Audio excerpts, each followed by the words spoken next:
Okay, it's 7 o'clock. You guys ready? Evan? Yeah. Scott? Okay, then I will call the December 17th, 2018 Select Board meeting to order and invite you to rise and join us in the Pledge of Allegiance. I pledge allegiance to the flag of the United States of America and to the republic for which it stands, one nation, under God, indivisible, with liberty and justice for all. I'd like to welcome everyone to tonight's Select Board meeting, and just, as always, remind you to put your phone to silent if you could. Appreciate it so it doesn't go off during the meeting. I've had that happen once. It's quite embarrassing.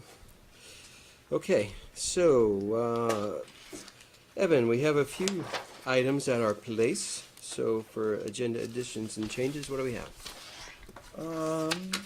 Couple things. I'm going to let Craig take for one thing, but just to catch up, we have a memo from Dennis Lutz on truck 107 replacement or repair. Okay, and that's for which item? 5H.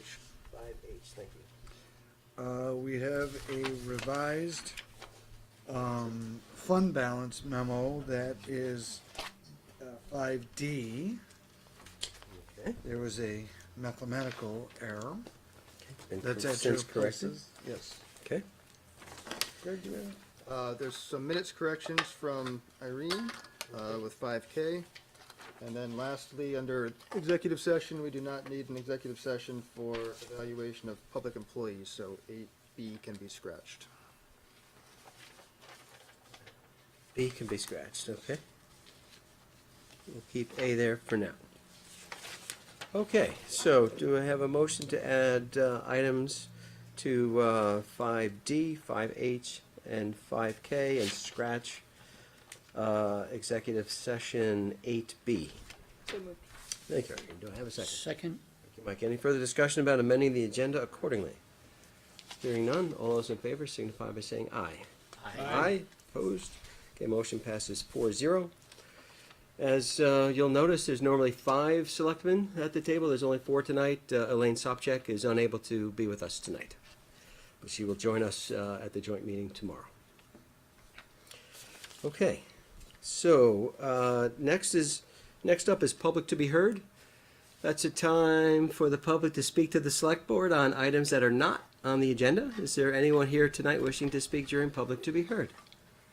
Barbara, if you could state your name for the record, please. Thank you. I'm here tonight to urge the Select Board not to support the staff proposal to amend the current Public Works MOU to include funding for the Village Highway and Fire Department rolling stock.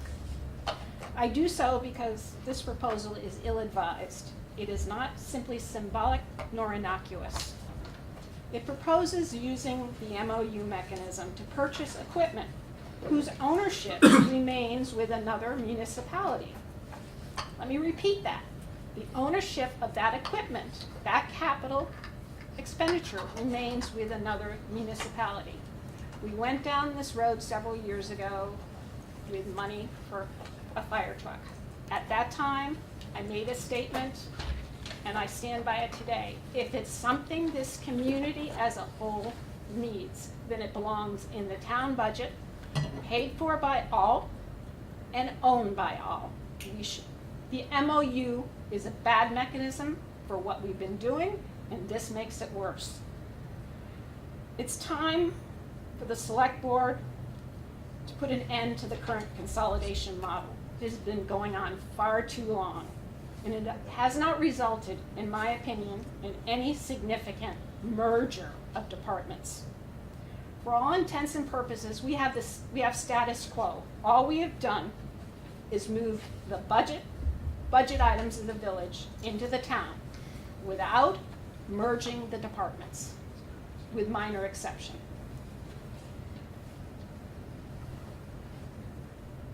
I believe that the consolidation as it has existed is not a way to govern nor to be governed. I can no longer support any further consolidation efforts that are executed via MOU.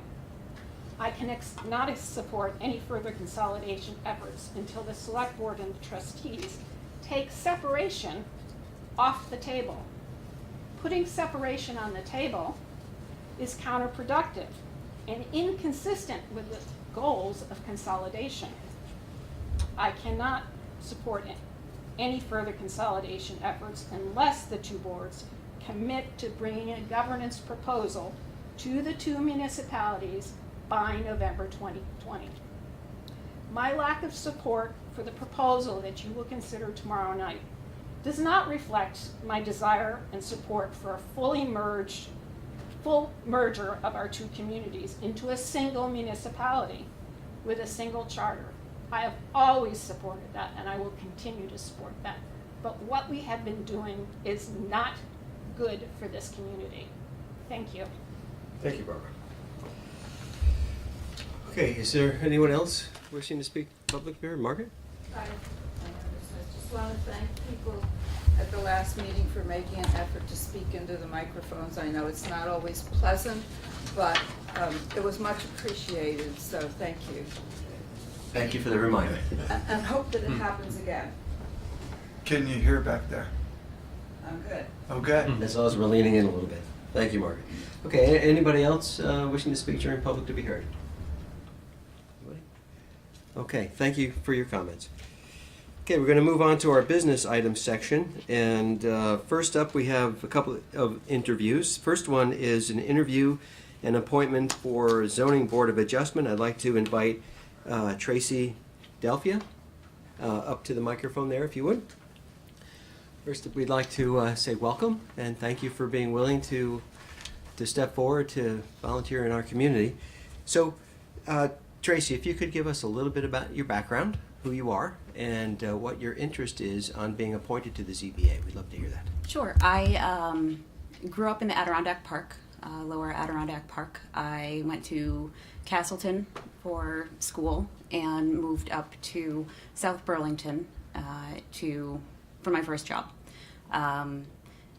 In 2012, I joined the South Burlington Planning Commission. I spent 4 years on the Planning Commission, 3 as the vice chair. During that time, South Burlington went through interim zoning, a major rewrite of their city plan, multiple amendments to their land development regulations, including the form-based code that's currently in place for their city center. Including some transportation overlay districts, parking overlay, things of that sort. In 2016, I met my now husband, moved to Essex Junction in 2017, and we just purchased a home together, well, I guess over a year ago, time flies, on Old Stage Road. And I've been wanting to dip my toes in to the Essex community, and I've worked with Cullen Bullard for 9 years now at the state. He highly encouraged me to put my name in the hat, so here I am. Fantastic. Thank you very much for your background. And do you have any questions for me? That's what I was just going to Oh, ask. sorry. That's fine. I'll open it to the board. Questions for Tracy? Irene? South Burlington's been very busy. Would you be okay with a little slower pace, maybe at least to start with here on our ZBA? Yes, please. I was telling Max that it was a very welcome step back for a little while, but I'm very much ready to get back into community involvement. Mike? My question is almost going to mirror that, but on a little bit different angle. I've done both. I've served on the Planning Commission and the ZBA, and the Planning Commission I would hazard to say is a little bit more exciting in that the applications are more varied, and the ZBA is not. We'll just let it go at that. So I hear that you are going to enjoy the slower pace. The applications aren't going to be quite as stirring either, and just wanted to make sure that that was going to be okay with you as well. So. My take on, there's a unique relationship between the zoning board and the planning commission in that there should be regular communication between the two bodies. If the planning commission doesn't know where those pain points are, they can't improve your code. So I'm not sure if there are regular meetings between the two bodies, but I'm very willing and ready to give that feedback as far as what I see could be improved and where, and working together as one overall body. Fresh set of eyes. Great. Okay, anybody else? Okay. I think the ZBA meets anywhere between 1 to 7 times a year. Is that right, Greg? Yeah, on average, it's probably about 6 times, give or take, 1 or 2, depending. Zoning board is a lot of times just dependent on which applications they get. Slower pace, as you've heard. And in the future, if you want to kick it up a notch, you know, the planning commission sometimes gets vacancies. I'm open to anything. Okay. So what's the board's pleasure? Do you want to go into executive session, or? I don't think that's going to be necessary. No. All right, what's the board's pleasure? I'll make a motion.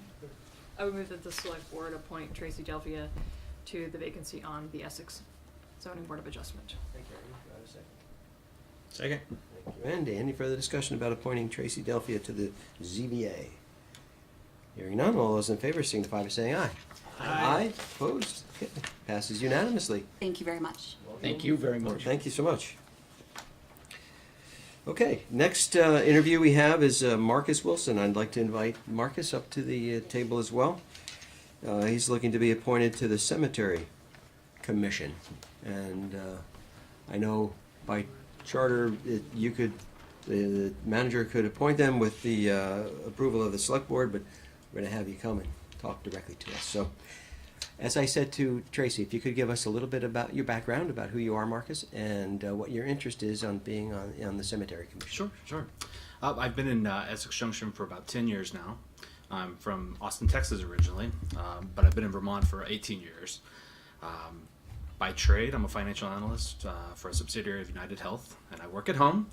My interest in cemeteries goes back to a young age, an early age. I actually was next door neighbors with a commissioner of Texas State Cemeteries, and so I spent a lot of time at a very large plot of land in central Austin, Texas, reviewing the grounds and learning the history.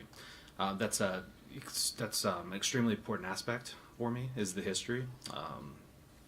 And I've been working with some acquaintances in Bennington to document some symbolism on early headstones. So that's another aspect of interest to me, and I value cemeteries as public spaces.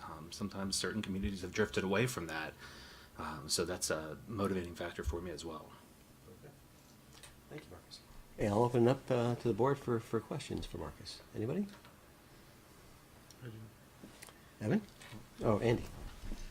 Yeah, sure. I was going to ask what your superpower is, but what is it that you bring to the table that you think could contribute to a cemetery commission? Sure. The personal passion first and foremost, an interest, but secondly, in reviewing some past meeting notes, my financial background I feel may be of value to the committee. Not sure how at this point in time, but that's another strong suit that I bring to the table. Evan? With your interest, are you familiar with any type of grants or foundations that help out cemeteries? Well, not intimately at this point. I have begun the process of connecting with the Vermont Old Cemeteries Association to see if I might find some information there. I know that just following their social media presence, there's been some interesting requests from other communities in the state of Vermont for funding and assistance to help improve grounds and et cetera. So. Okay. Anybody else? Hear none? Okay. What's the board's pleasure? Want to go to executive or open? I think this would be another one that we would not need executive session for. Okay. You ready? Motion? I move that the board name Marcus Wilson to the Cemetery Commission.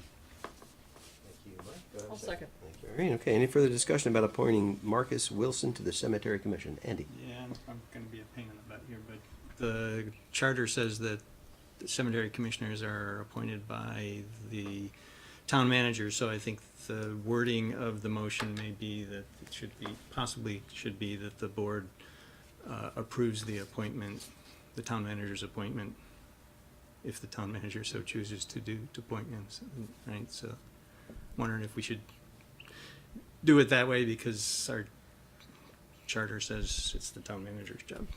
Irene, if you want to withdraw your second, I'll withdraw the motion and restate it if you wish. I'll be happy to make the motion if you want. But to the select board, I recommend appointment of Mr. Wilson. So I think we still need to have a motion from the select board. Right. Are we accepting his recommendation? Yeah, Mhm. Okay. yeah. I move that the select board recommend to the town manager the appointment of Marcus Wilson to the Cemetery Commission. I'll second that. Will that work? Yes? Okay, all right, so you're seconded, Irene?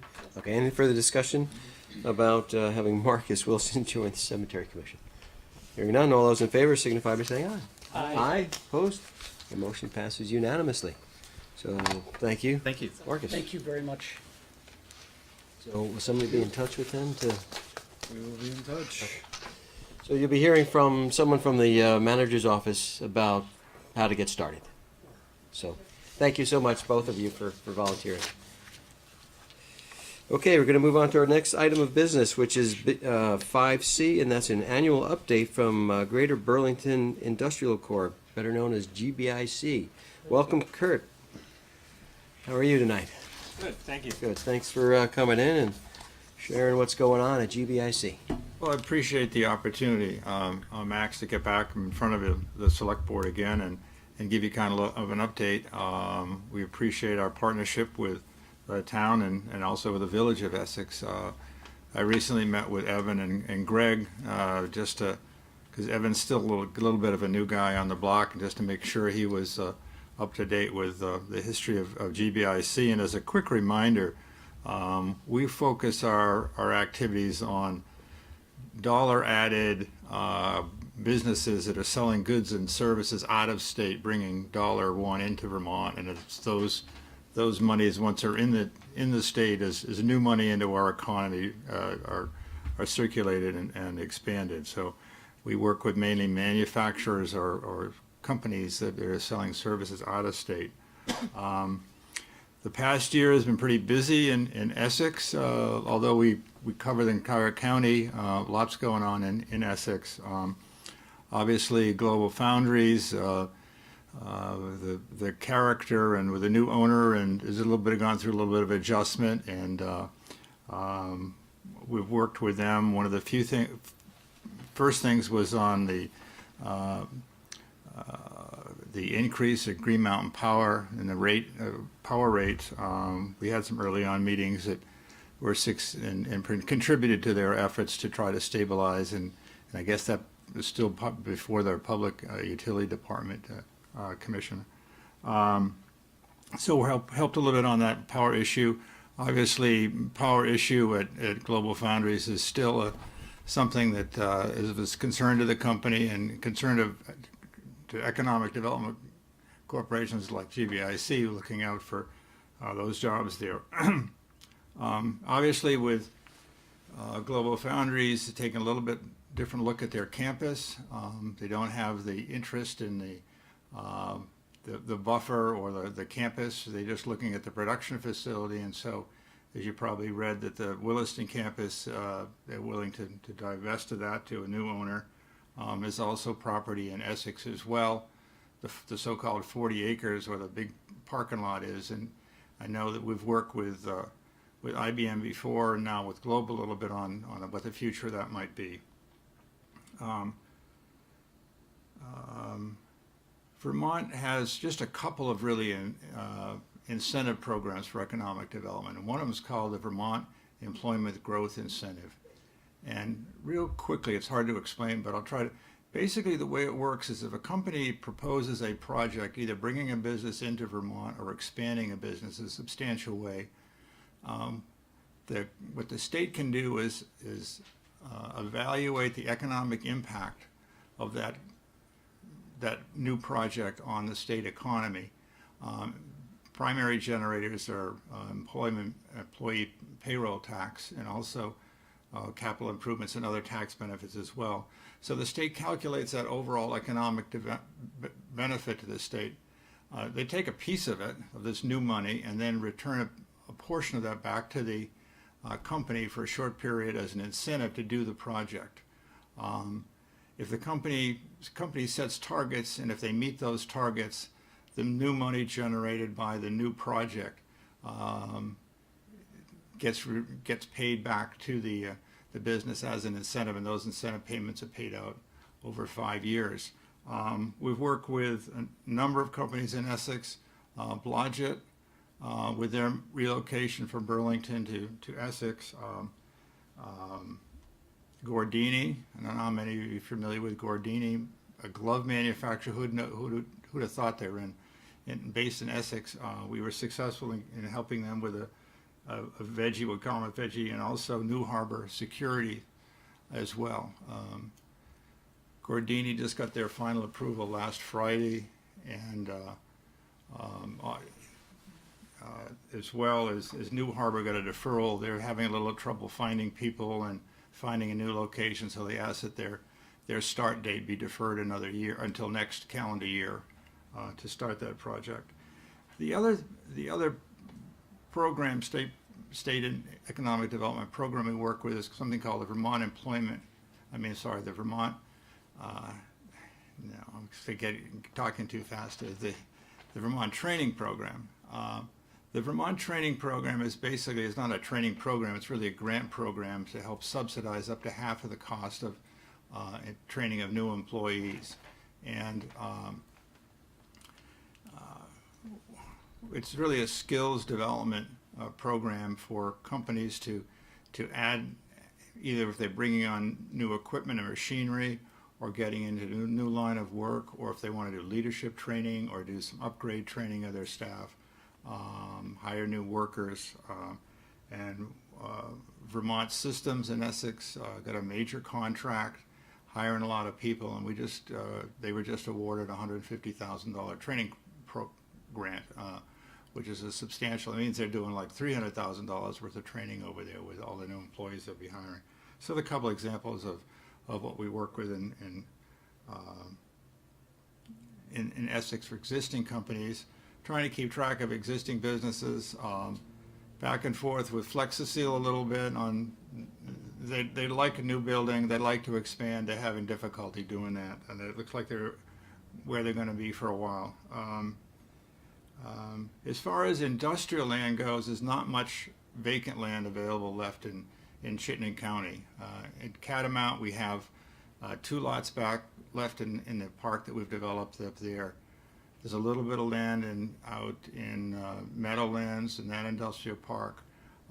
As you know, Essex has probably got the biggest chunk of industrial land that's zoned and for expansion of manufacturers.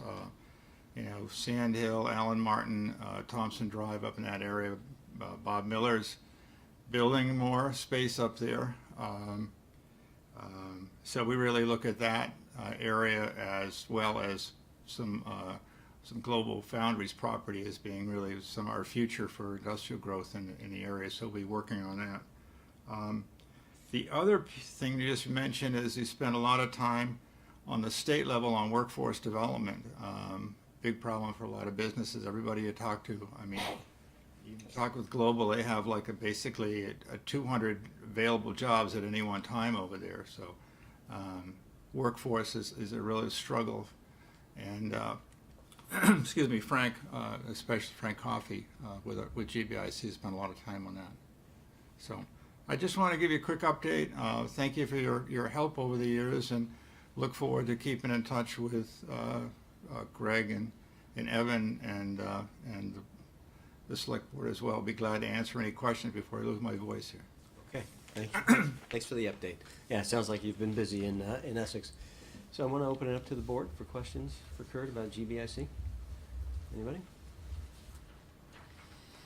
No? Okay. Evan. Kurt, during our discussion, we talked a little bit about the stuff that companies need nowadays. Blodgett, the discussion is they'd like to expand their lines, but they need workers. And they need to be able to get their workers to Essex Junction. How does GBIC work in that arena? We work, the best, I guess, the way to look at that is we work closely with the Chittenden County Regional Planning Commission. They're the planners, we're the behind the scenes economic development people. We worked with them on their, when they rewrote the regional plan. We did the comprehensive economic development strategy, which is really the economic development strategy for the regional plan. We really look to their expertise on the transportation issues. They have a whole system over there, so we would work closely with them. Charlie Baker, executive director, is on our board, so to make sure we have good communications between the two organizations. Thanks. And then, from your perspective, what are 2 or 3 of the best things that Essex can do to help itself attract and retain its businesses? My economic development 101 is to really to create a favorable environment for businesses. You don't really try to provide too direct a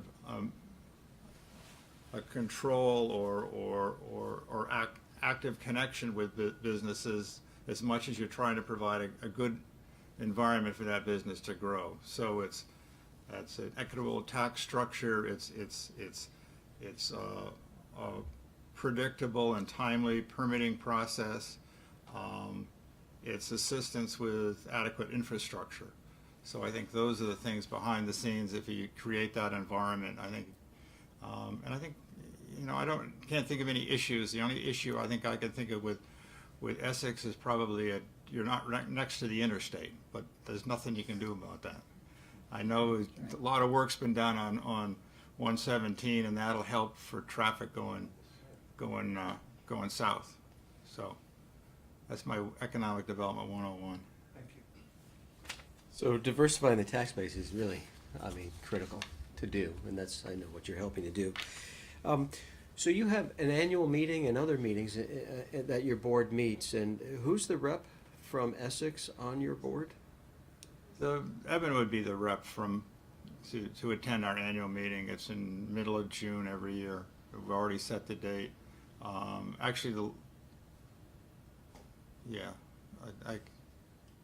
We'll make sure that he's on the invite. On the invite list? Okay. We haven't sent invites out yet, but I went to an event at the Echo Center. Was that That was an annual meeting. Was that your annual yes, meeting? yes. And on your board, do you have members from the community on it? And if so, who's the rep from Essex? You said annual meeting, but I'm talking, you must have quarterly meetings or We have of like the board. a board of, I think, 30 authorized. I think we have 29 board members right now throughout the community. We try to get young people on our board. We've done pretty successful at having both a pretty good mix of men and women on the board. Who They appoints meet- the members? Who appoints, how do they become members of the board? We have the nominating committee of the board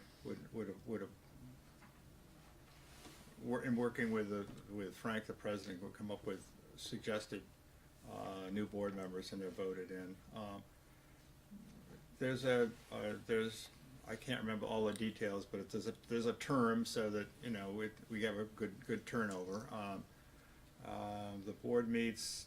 We don't meet during the middle of the summer because that's a hard time to get people together. I think we have like 10 meetings a year for the entire board. And then we also obviously have an executive board that meets every 2 weeks actively. It's comprised of members from the larger board.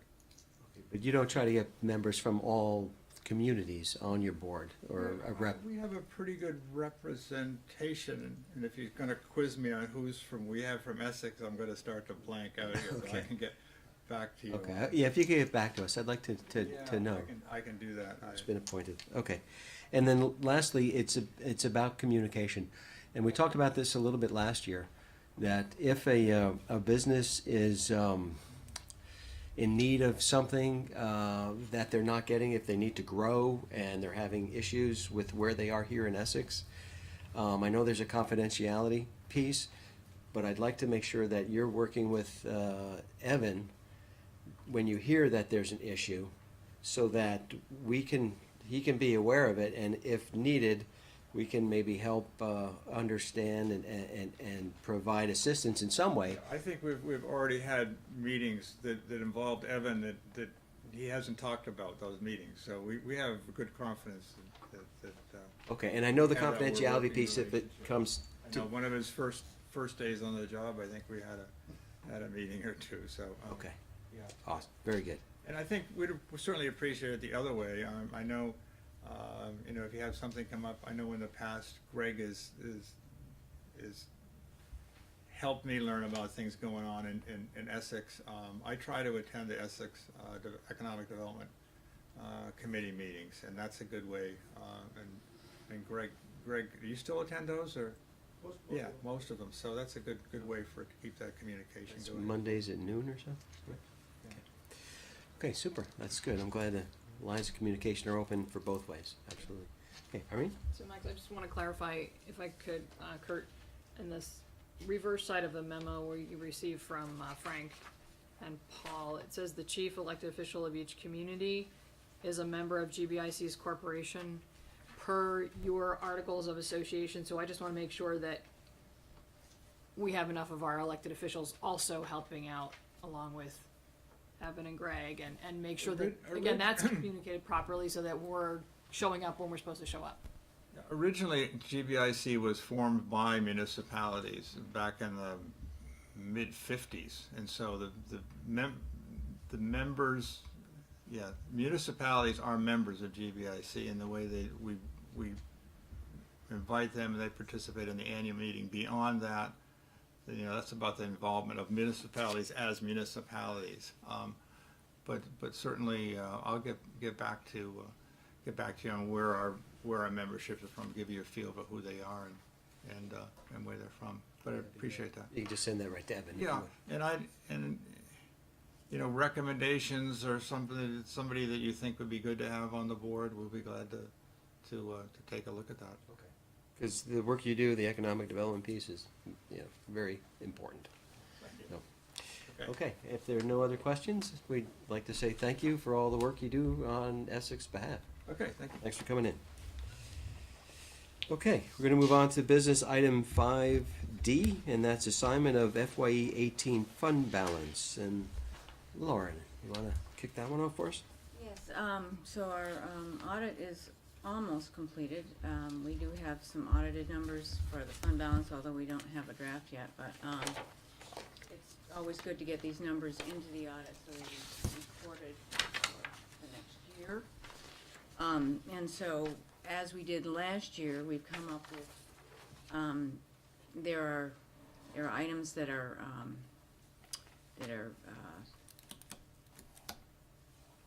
restricted, and there are items that are non-spendable that are part of our fund balance. And then we have items that were already assigned last year. Things have happened to them. Some we've spent some of it, some we've added to it. And then we have new things that we want to assign for this year. And so I've come up with a list for you of things that we think should be assigned, some of which you have weighed in on, like the $1,000 for the steps to end violence, the money for the police early retirement. We've already decided on the $13,332 for fire salaries. That was last February. And then I think you mentioned that the governance attorney should come out of fund balance. So we've come up with this list and are asking you to approve it for the end of, this is as of June 30th, 2018. So asking us to approve the new assignments or for the whole list? All of them. Because some of them have, changed since last year. Some have been added to a little bit, like the records preservation. The planning, they used some of that, so we'd like to have that everything reconfirmed as assigned. Okay, we don't know how much these others were increased from prior approval. Well, actually, you can tell by the Oh, that chart. spreadsheet, okay. So the changes are listed in the middle.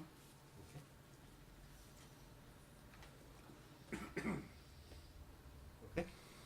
Irene? This is a nit, but I couldn't figure out why there was a line across the box, the big box in the spreadsheet. Is that significant of something above the line is a different flavor than things below this line? There's a line between planning and retirement. And I just couldn't figure out why the line was there or why there was a line period. I think that was last year's line, and it just kind of got left in there. Because last year we were doing a couple of things with the retirement money. Okay. So I So, think great. that's- we should just ignore that. Okay, any other questions? Andy? The Board of Selectmen Professional Services line, that's $6,400. That was also $6,400 last year. Is there any intent for that? That's an old number, and it's been on the books for a long time, and I haven't heard any suggestions to change it, so. I'd like to propose that we move that into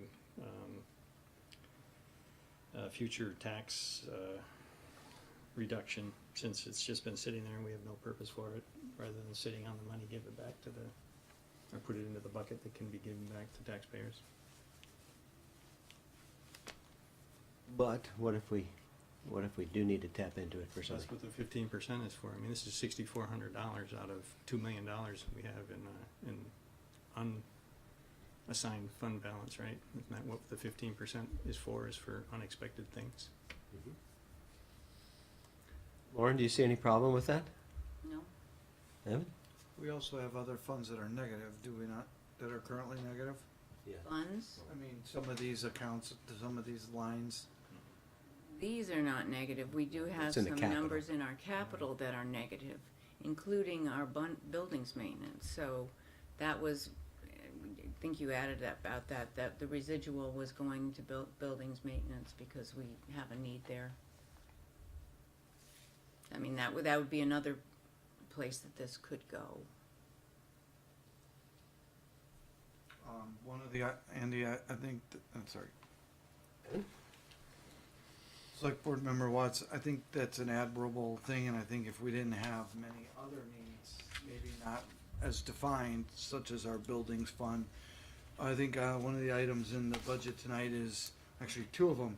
We have a truck that unfortunately just had engine problems that we are now gonna have to act upon before we anticipated it. It was going to be in the budget for next year. That truck is, Dennis is gonna talk about that. We also have some building maintenance in the Public Works garage that is going to be quite expensive, but not anticipated yet this year for future work. So while it is only $6,400, it is monies that we're gonna end up moving around anyway. So maybe a suggestion would be to put it in either the buildings fund or the vehicle replacement fund. And we're always going to be replacing vehicles and always gonna be fixing buildings. So is it about the 6,400? Yeah. Okay, yeah. What's up? I would agree with Evan. I think this money should go to areas that have a negative balance, and the reason I feel that that's really a no-brainer in my view is because we have $118,721 for future tax reduction, I believe, already. If we didn't have anything there and we were over the 15%, then I would say I might feel a little differently. I don't. I think the 6,400 should definitely go to buildings. The buildings as opposed to, Well, buildings, the new truck, I mean, wherever we decide is gonna be the more important piece to help out with. okay. You suggested buildings. I know that the Public Works building is in need, as Yep. we've read, so would Yep. that be something we'd want to do, to reassign this from Board of Selectmen Professional Services to the buildings, what do you call that fund? Buildings? Well, actually put it into the capital fund for buildings. That would be a good thing to do with it, transfer it into capital fund for buildings. Everybody okay with that? I can definitely support that. Irene? I'm okay with that. Would that be the second line from the bottom here, or are you? We'd be gonna add a adding new- to that second line from the bottom. Okay, so now it's no longer 65,000, it's something else. Yeah. Andy, I want to hear from you. Well, I asked about this number, and this is really just a what's left number. There's nothing specific behind it, other than fear of future building maintenance, right? I think that was the response I got. I don't know if Dennis, can you? Dennis? There are some. Does- building needs that are gonna come up.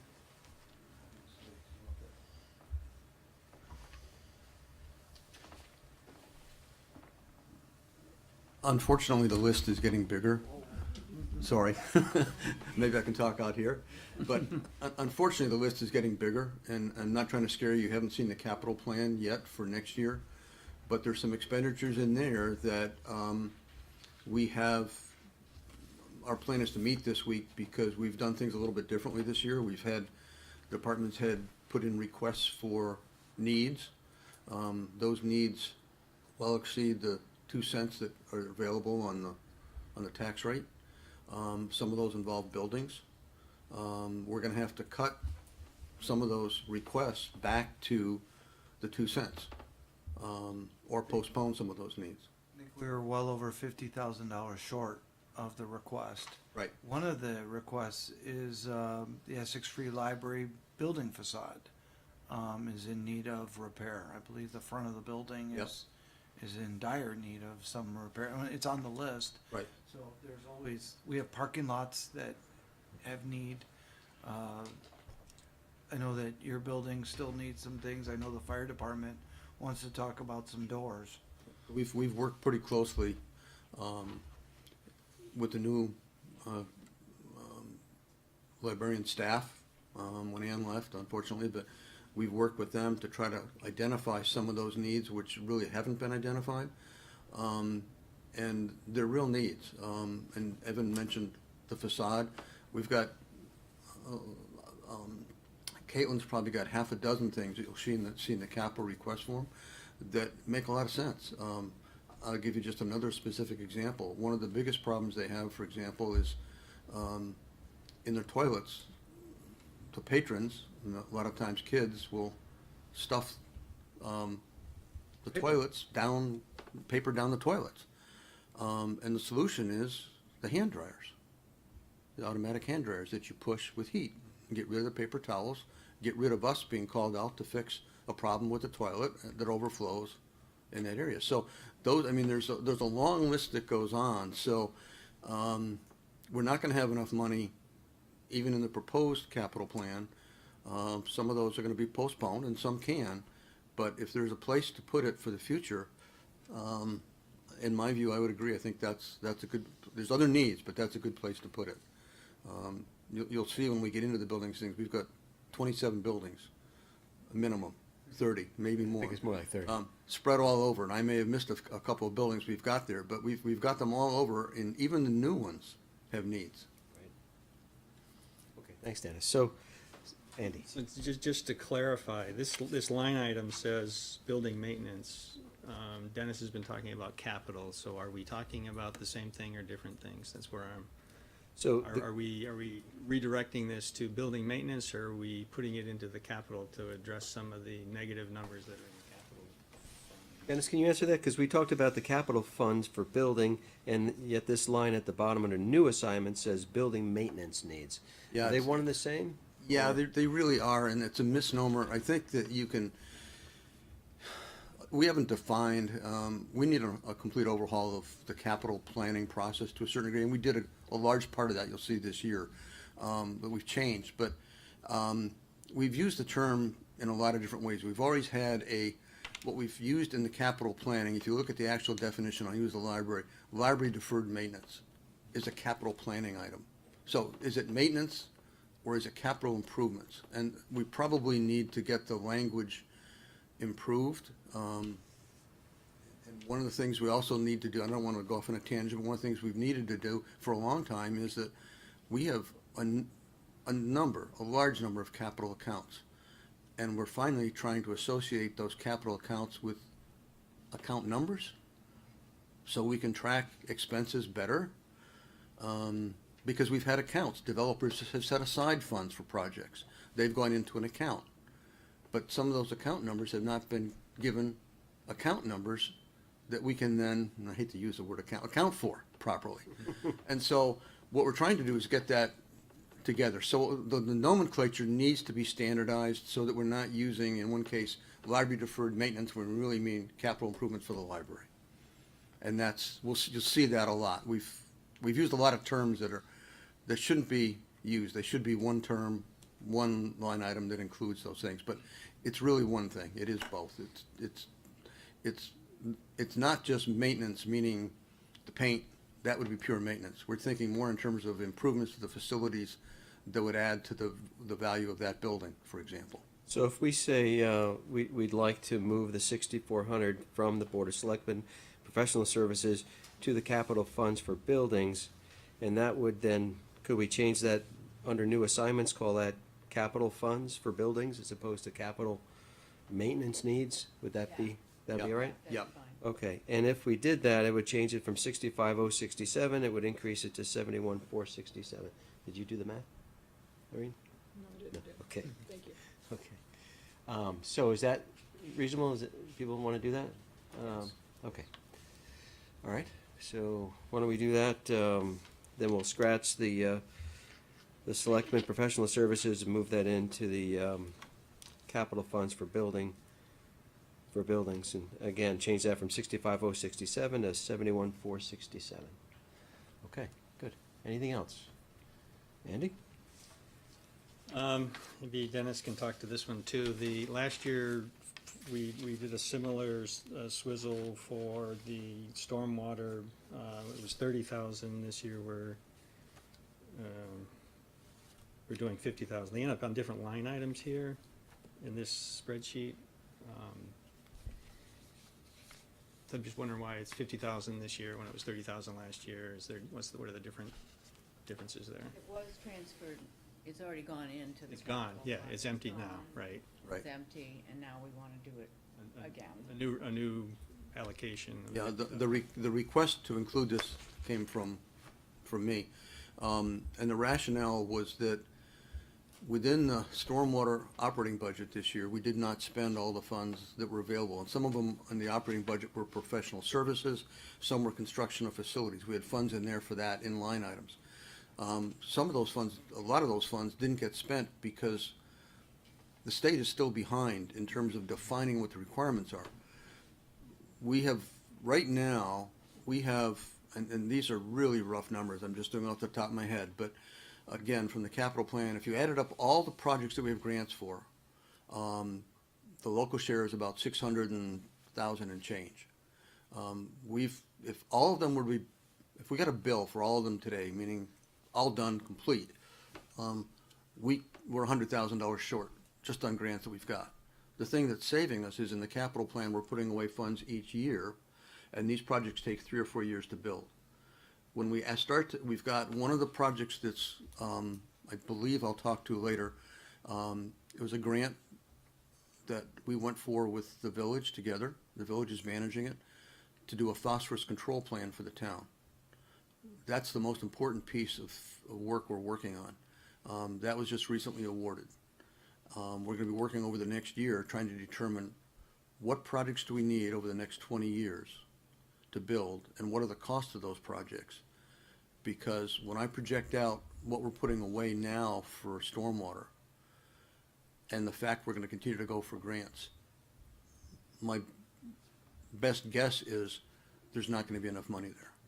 But I don't know because I don't have the project list to say, in order to meet our required level of phosphorus removal, this is what needs to be done, and this is what it's going to cost. And so any funds that we can put into the stormwater account now we can use to leverage for grants, because they're still giving out money, and we can use that to leverage whatever grants we can get that will work us towards that end, while we're trying to figure out what's the longer term plan. Does it come out of the 2 cents? Do we have to add more money to that 2 cents to afford stormwater? Do we have to bond for those projects? I don't have the answer, but I know that we're still trying to get more grants, and we're already, you know, if we were today, we're $100,000 short. So everything we put in is gonna help us get to the end game. That's why we were underspent by that amount roughly this year, and my recommendation was put it back where it belongs, which is helping us to move forward on stormwater. Anything else? Andy? On a roll. All right, I'll keep going. There's $50,000 in here for tax equity in merger. I'm questioning whether we should just put that again into the future tax reduction category. Fully recognizing we certainly don't, and don't have to use it in the upcoming tax year, because as we did last year, we deferred some of it and left it in that future category. The reason I think that it ought to be just thrown in there is this presupposes merger. And putting money into something that tied to that specific event, I'm just concerned that, is it okay to do that if there's not a positive or not a guarantee that we're gonna get to merger? I'm just wanted to raise that question. Evan, you want to comment? They have it, not to be negative, but if merger doesn't happen, these are still your funds. They can be assigned or unassigned as you choose. So, again, not to be negative, as soon as either you or the electorate decide that you are or you aren't, you can reassign these as you will. I think, though, that while lowering the tax bill for anybody in any 1 year is laudable and a good goal, there are going to be expenses if you do merge in terms of taxation that you may want to use to feather something in. And while one might be to do something in 1 year, one may be to do something over a period of time. And like Dennis says, when you're trying to do something over a longer period of time and with grants or other things, sometimes you need that pot to be bigger than any 1 year would support. But those are your funds, and you can decide whether they are to be designated or redesignated, like we just moved $6,400. Yeah, I personally like to see it kept as defined here, because if we add to that over time, I think Evan's right. If we do get to that point where we merge, those funds are going to be very helpful, and to have them designated for that specifically, I'm in favor of that, but on this board. Irene or Mike? I would second that. I would just say, that based on what we know right now and what we're working on right now, it would seem to me that makes sense, the changes that we're making here tonight. As Evan said earlier, it's still our money. If priorities change, it does not preclude us from moving it if need be. My concern is that we only have one meeting a year where we touch these funds. And that's, this typically this first one in December. And I guess we could read, I'm just thinking out loud here. I suppose we could revisit it whenever we wanted and move funds around whenever we wanted. As I hear, I apologize for it. I agree. You tend to do this once a year, probably because there's really no need to move funds as often. But there are times when we do look to use those funds during the year, and that is a time to open it up. It just is it can be complicated. Right, like the 13,332 for the fire salaries we dealt with in February, right? So we did, we have done that. I guess the positive would be that you have funds from which to move. versus other communities that don't have any funds to move. So I don't think there's anything hard and fast that says you only have to have this conversation once a year, but we just don't always have the need. The history behind that is it was suggested in prior years that we should wait until we have the audited numbers before we do this, so that's the, that's, It's good to get this into and you the wanna get it in, right? We know Yeah. what we have. Right, so from an audit standpoint, we've been told that this is the prime, the It's a good time. Yes, perfect time to it do it. is a good time. So that's, I think that's, why we're here. The other piece of this that gives me a little bit of heartburn is we have this policy, these pesky policies get in the way all the time, right? That says, and I understand that it says you can have 15% fund balance, and then anything above that needs to be allocated to something, or given back to the taxpayers. And I guess this particular line item is intended to be given back to the taxpayers at some point. I guess so whether it's in this line item or the general future tax reduction line item probably doesn't matter. And here I am talking out loud, thinking through this out loud again. Sometimes it helps to say it out loud. But I guess my only, I guess I'm okay with it. I'm gonna So we'll leave it where it leave is. it where it is. Okay, any other comments or questions about this? If not, we would like to make a motion so that we can lock this in. Irene? I would move that the select board recommend the fund balance be assigned in the amounts as indicated on the spreadsheet and as amended this evening. Okay, and that amendment is moving the 64 out of the Yes. selectmen and into the capital fund. Great, thank you, Irene. Do I have a second? Second. Thank you, Mike. Okay, any further discussion about assigning these amounts to the fund balance? Okay, hearing none, all those in favor signify by saying aye. Aye. Opposed? Okay, motion passes unanimously, yes, 7. And if I could, we all know that Lauren is retiring any moment now, but her work on these funds and our fund balance and her knowledge, it's incredible. And I know that she's going to take a little hiatus and come back and do some project work, but I hope she teaches Sarah where all these are, because I only catch a fraction. So is this your last select board meeting then? Wow. Thank you, Yeah. thank you Well, for. no, then there's the joint meeting tomorrow. We're gonna have the joint meeting tomorrow, Right. okay. I won't be here. Thank you, Thank you for Lauren, everything. for- Thanks. Thanks Yeah, for a lifetime everything. of service. It's been fantastic, so, thank you. Okay, we're gonna move on to the next business item, which is 5E, and that's approval of funding request for undesignated capital funds for additional highway garage repairs. And Dennis, I'm glad you're still sitting there. Yeah, I guess I've got a few things You do. to cover tonight. This was originally planned, I mean, we knew about this, or I knew about this last July and kind of postponed putting it forward. I was hoping that we'd be able to do it during the normal capital plan, and Lauren suggested and Evan suggested that, if this is a real need, that we should just get it done. And I agree with them. It's one of those things we probably should not have postponed. There's a question that I think Tim brought out, that there was some structural supports that removed probably 15 or 20 years ago when the doors were put in, additional doors were put in. There's actually 3 doors that were added. One door on the very far western side of the building never had any cross bracing or structural support there, because that's the main entryway into the lift. Those doors were a necessity as we increased our fleet. If you've been up there when everything is inside, you could not maneuver those vehicles in that building if you didn't have those additional doors to get in and out of.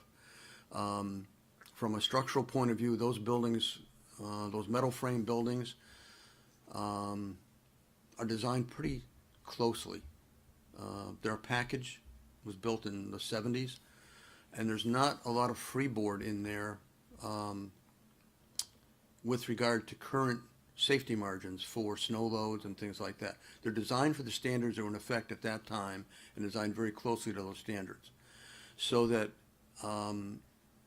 it's not forgiving. And I think, Tim is an excellent structural engineer. I've dealt with him a long time. At one point, he was a roommate of my son's and actually worked for the town of Essex way back when. But he's one of the best structural engineers in the state. And we got done fixing the posts that were holding up the main beams this last year. We weren't able to get to all of it. And he looked at it and he said, the concern would be if you had a combination of a late spring storm, heavy snow load on the roof, and a combination of some heavy winds, the torque on that building would essentially take down that whole corner. Some of the building is better protected on the backside because it not only has the bracing up, but it also has the siding there. It's safer actually when the doors are down, because that does provide some lateral support.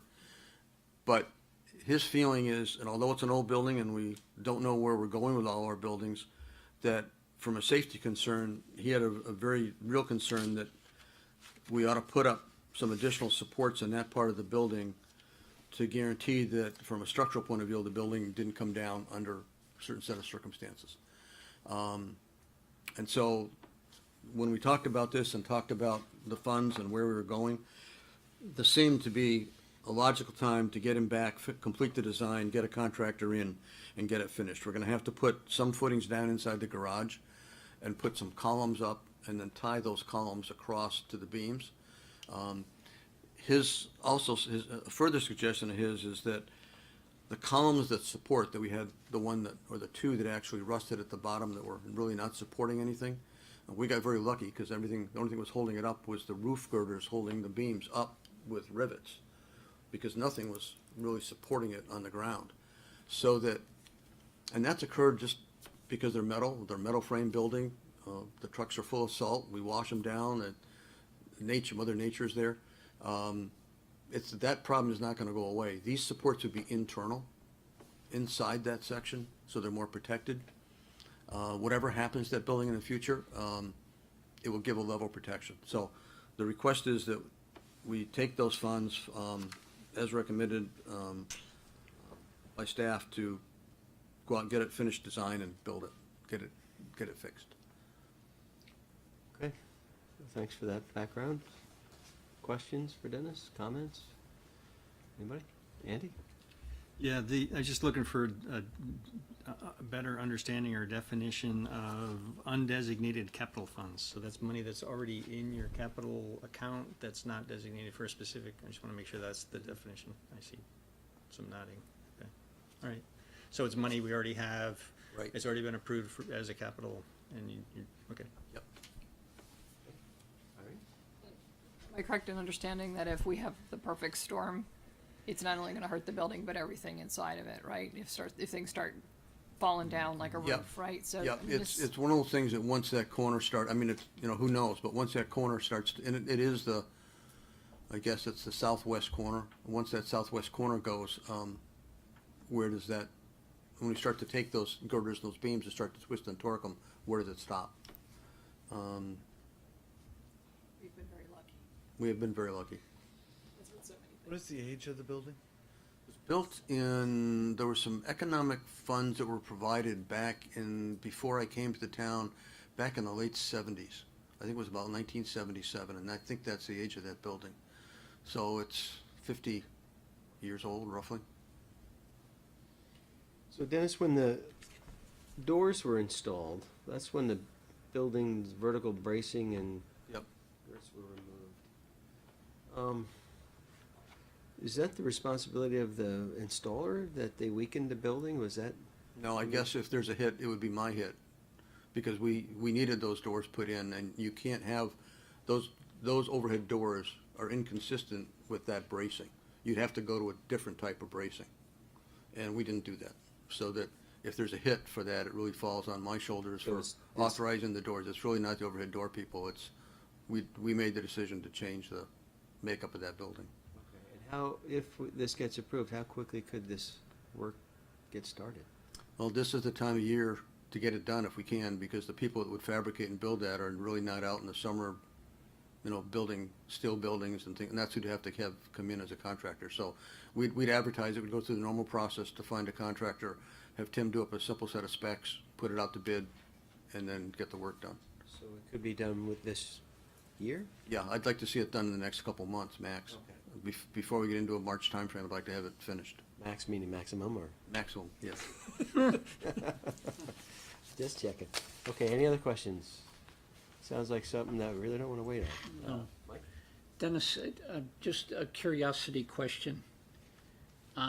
Beginning of the second paragraph of Tim's memo. Attached sketch depicts a concept to install a new structural steel moment frame to replace vertical bracing. What is a moment frame, please? A moment frame is a rigid frame. If you want to think of it as a door frame. Okay, Okay. a jam? Yeah. Jam, tied to the upper beams, tied to the floor, that would either be welded or riveted to those upper girders, and with a cross beam and a column, doesn't have to be a huge column, connected down to the floor to a support. So it locks those upper beams in place and prevents that roof from torquing. Okay, Getting that moment.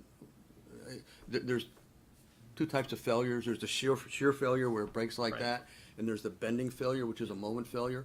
And it would be the moment bending failure of that roof that would cause the thing to come down. thank you. I'd never heard that term used before. I'm not a structural engineer, but some things, I guess if you sit in class long enough, they eventually come back. Thank you. In the interim, is there a way to roof rake the snow off that so that you don't get a load that's too big on there? Or is it not practical? I've hesitated. Safe. I mean, yeah, the safety is an issue. I've hesitated having people up on that roof. And it's like other things, there's a certain degree of risk and a certain degree of luck, if you will. I think that, if we had a real combination of some heavy snows, we'd probably find a way to get some device to get up there that we could get some of that load off. If we don't have that heavy snow and it continues like it is now, we just get the work done. Okay. Thank you, Dennis. Okay, what's the board's pleasure? Larry? I would move that the select board authorize funds from undesignated capital funds for repairs to the town highway garage in the estimated amount of $43,000. Thank you, Larry. Do I have a second? Second. Okay, any further discussion about authorizing the undesignated capital funds to fix the highway garage? Okay, hearing none, all those in favor signify by saying aye. Aye. Opposed? Okay, motion passes unanimously. Thank you, Dennis. Okay, we're gonna move on to business item 5F, keep things moving. Update on status of current capital projects. A lot of them in there.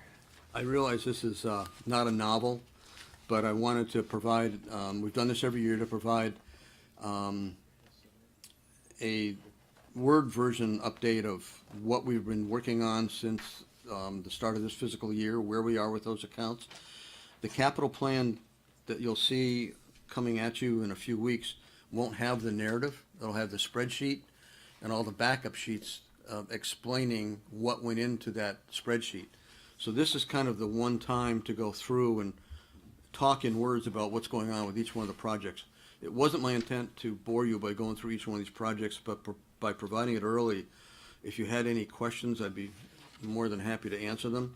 I do want to make you aware of one project under highways, just because it's occurring today. We had a Class 2 paving grant for Sand Hill Road, and we did the portion close to Route 15. We probably should have taken it a few more feet, but we left that portion because that's where the state's project is going to come in to improve the intersection. So we finished Sand Hill Road down quite a ways. We had additional money in the grant. We'd originally going to take it all down, redo everything. We found that there was a more cost-effective way to do it. So we actually saved quite a bit of money out of the grant. We really wanted to jump Sand Hill Road because there's another section we did out to Allen Martin that's finished. So we wanted to go farther down Sand Hill Road. The state, under the grant, would not allow us to use the money. It had to be a contiguous portion of Sand Hill Road. But underneath the portion we completed, there's some 50-year-old corrugated metal pipe that's in pretty bad shape. And so Aaron talked to the state and convinced them to put the money into lining that. So if you happen to be on Sand Hill Road today, traffic was a little backed up because we didn't realize that the steam was going to be that bad. But what they're doing is they're going into that storm drain. They televised it first a couple weeks ago. We've got a company by contract going into the storm drain, putting I'm not sure if the material's fiberglass, but it's like a fiberglass curtain. It's that cloth material, putting it down into one of the catch basins, dragging it through the catch basin, sealing it, and then they put steam in the inside under pressure. And what that does is force that bag like a balloon against the side. And then the moisture in there essentially allows it to cure. And when you get done, you have a fully lined, strengthened pipe that's probably 1/2 to 3/4 of an inch thick. And the state agreed that they would allow us to use the grant to do that because it's expensive. We have some pipes farther. We wanted to do it, and it just happened today because it was so cool that the steam was everywhere. We actually had to put traffic control up because you couldn't see with all the steam in the air what was going on. But our plan is we have some problems down on the lower part of Sand Hill Road because those pipes that go down the last portion are also corrugated metal. They're also 50 years old. We did televise them. They're in pretty bad shape. We intend to do that out of FY20 funds, but that's our plan. So and they may still be there tomorrow to finish, so it's kind of a neat thing to watch, but it is a way to expand the dollars that we have, use up the grant money that was there for a good purpose. So now we'll have a renovated storm drain under Sand Hill Road near the fire station heading back towards Cemetery Road. Just kind of interesting. Seems like a novel idea. It was a novel idea. Thanks, Andy. Thank you. So does anyone have any questions about any of the projects that you want to go through or just accept this as it is? I can answer any that you have. I think Mike has a question for you. Dennis, on page 4, down at the bottom, under water lines, could you speak to, I'm looking in particular for number 1 and number 2. No budget expenditure was made in FY13 to FY18 or will be made in FY19. 2 questions. Number 1, is there money in there now under these? No. Okay. So these were created as an anticipated capital expenditure but has not been funded to date? These are what I would call legacy projects that we may want to remove at some point in time. Okay. From the village boundary heading back towards Pinecrest, Yep. there is a pressure difference between the village lines and our lines. You'd have to put a bunch of things in there. But there was a request to put in water, and we don't extend water unless the users pay for it. So this goes a long time back. I'd have a hard time finding the reports now. We did up a cost estimate, what it might cost the users, and the answer came back, we're not interested. So, and there's a few of these in here that we've left as legacy projects. They're still in the capital plan. They may be a future need, but there's no money allocated, there's no work being done, and maybe when we discuss the capital plan, it's time to take them off, to be quite honest. The Douglas to Willoughby this goes back to, there was a project to develop when the land was in the sewer core, parallel to Route 15. If anyone's familiar with the Von Gaal farm and that area off of Old Stage Road, at one point in time, there was a project to be developed in that area, and a water line to loop from those 2 locations, from Willoughby, end of Willoughby, all the way over to Douglas, Douglas, and by Towers Road there. And again, that project was approved by the town, got killed in Act 250. We looked at it, it was denied. It's been farmland ever since. We looked at that as a potential way to provide additional interconnections. Yeah. Since then, we've redone the water lines on Route 15. They were old 8-inch AC. They're now 12-inch ductile iron. So a lot of water has gone over the dam where we don't need it anymore, but it's still a legacy project. I've left it in every year. Again, maybe it's time to take it out. That was the second prong of my two-part Yep. question, was if they are inactive and would be foreseen as being inactive for a period of time moving forward. Yep. One of the things that Sarah and I have worked a lot on the capital plan, and one of the things that we have all these stormwater grants, and they're identified projects, and we've decided they should be in the capital plan as identified projects. So in the capital plan, you have one account that funds these. That's where our money goes in. But then you have the other accounts where you're spending them. And for the public, they need to know what are we spending that money on. So we're listing all those, and there's the sheet in the back for it. So you're going to find that where we may have had, well, you know how many projects are on this list, we're probably going to double that. So the question is, how do we present that to the voters? How do we present that to the board? So you have full disclosure on all those accounts, because these have no funds in them. But there's also a lot of accounts that have dollar accounts that were put in there for, maybe by a developer for a very specific purpose that we can't touch because we haven't done anything with it yet. It's still there. So it should be identified as a capital project for a future need. So you're gonna find, some of these may have to come off. Yep. You're gonna have a lot more being added. That was the information I was looking for. Yep. Thank you. So if they've been inactive for 10 years or something, is there a cutoff? That would make sense? Dennis? I mean, Yeah, I mean, I won't belabor you, but there's one, for example, under highway. One of the old highway projects is Allen Martin Parkway. yes. To take that was Allen one Martin of the other Parkway ones. from where it ends now and connect it down to the Cirque. And there was a real important need for that if the Cirque was gonna be built to Williston. Because if you could get off the interstate in Williston, get on the Cirque, do you want all that traffic coming through the town center, or do you want that traffic to come up Allen Martin Parkway, go on to Sand Hill Road, go on to Allen Martin Drive, and head up Route 15 towards Jericho, Underhill, and the Northeast Kingdom? It was a logical extension. There is no Cirque Highway going to be built in Williston, from the Williston to Essex leg. So, do you need this other leg, given the fact that we have Sand Hill Road and signals now at the bottom of Sand Hill Road? So we've made improvements to our infrastructure that at some point negate the need for some of these projects. So yeah, I think it's a very good question, and when we get to the budget discussions with capital plan, maybe that's the point where the board says, red ink that one.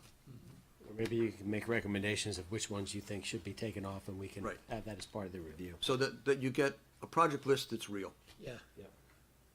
Okay, good. perfect. Thanks Irene? again, Dennis.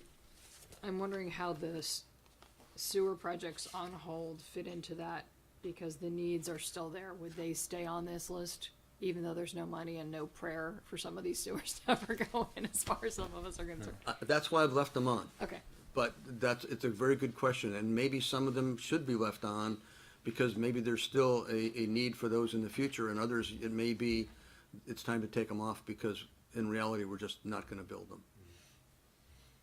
Well, how about we let Dennis redline those that he Yeah. thinks are appropriate? I can and we do that. have I'll be as glad part to of the do that. review? Yep. That'd be a great idea. Yep. Okay. All right, anything else to Dennis on the Capitol? Andy? Library, Parks and Rec, and the tree farm all have negative balances, and I understand it's because of unexpected things that happened Yep. for all three of those. Is there any indication from that planning should be different for those areas, or is there I know a building having to be torn down is not something you're gonna plan for. Right, Tree but farm. some of those, I think we can anticipate some of those better. I think that one of the things that, I thought about that, and I think there's three choices that you really have. One you can do an immediate fix and say, well, let's take some money out of the undesignated account and bring that balance to zero. And in some cases, you can do that if the accounts are small.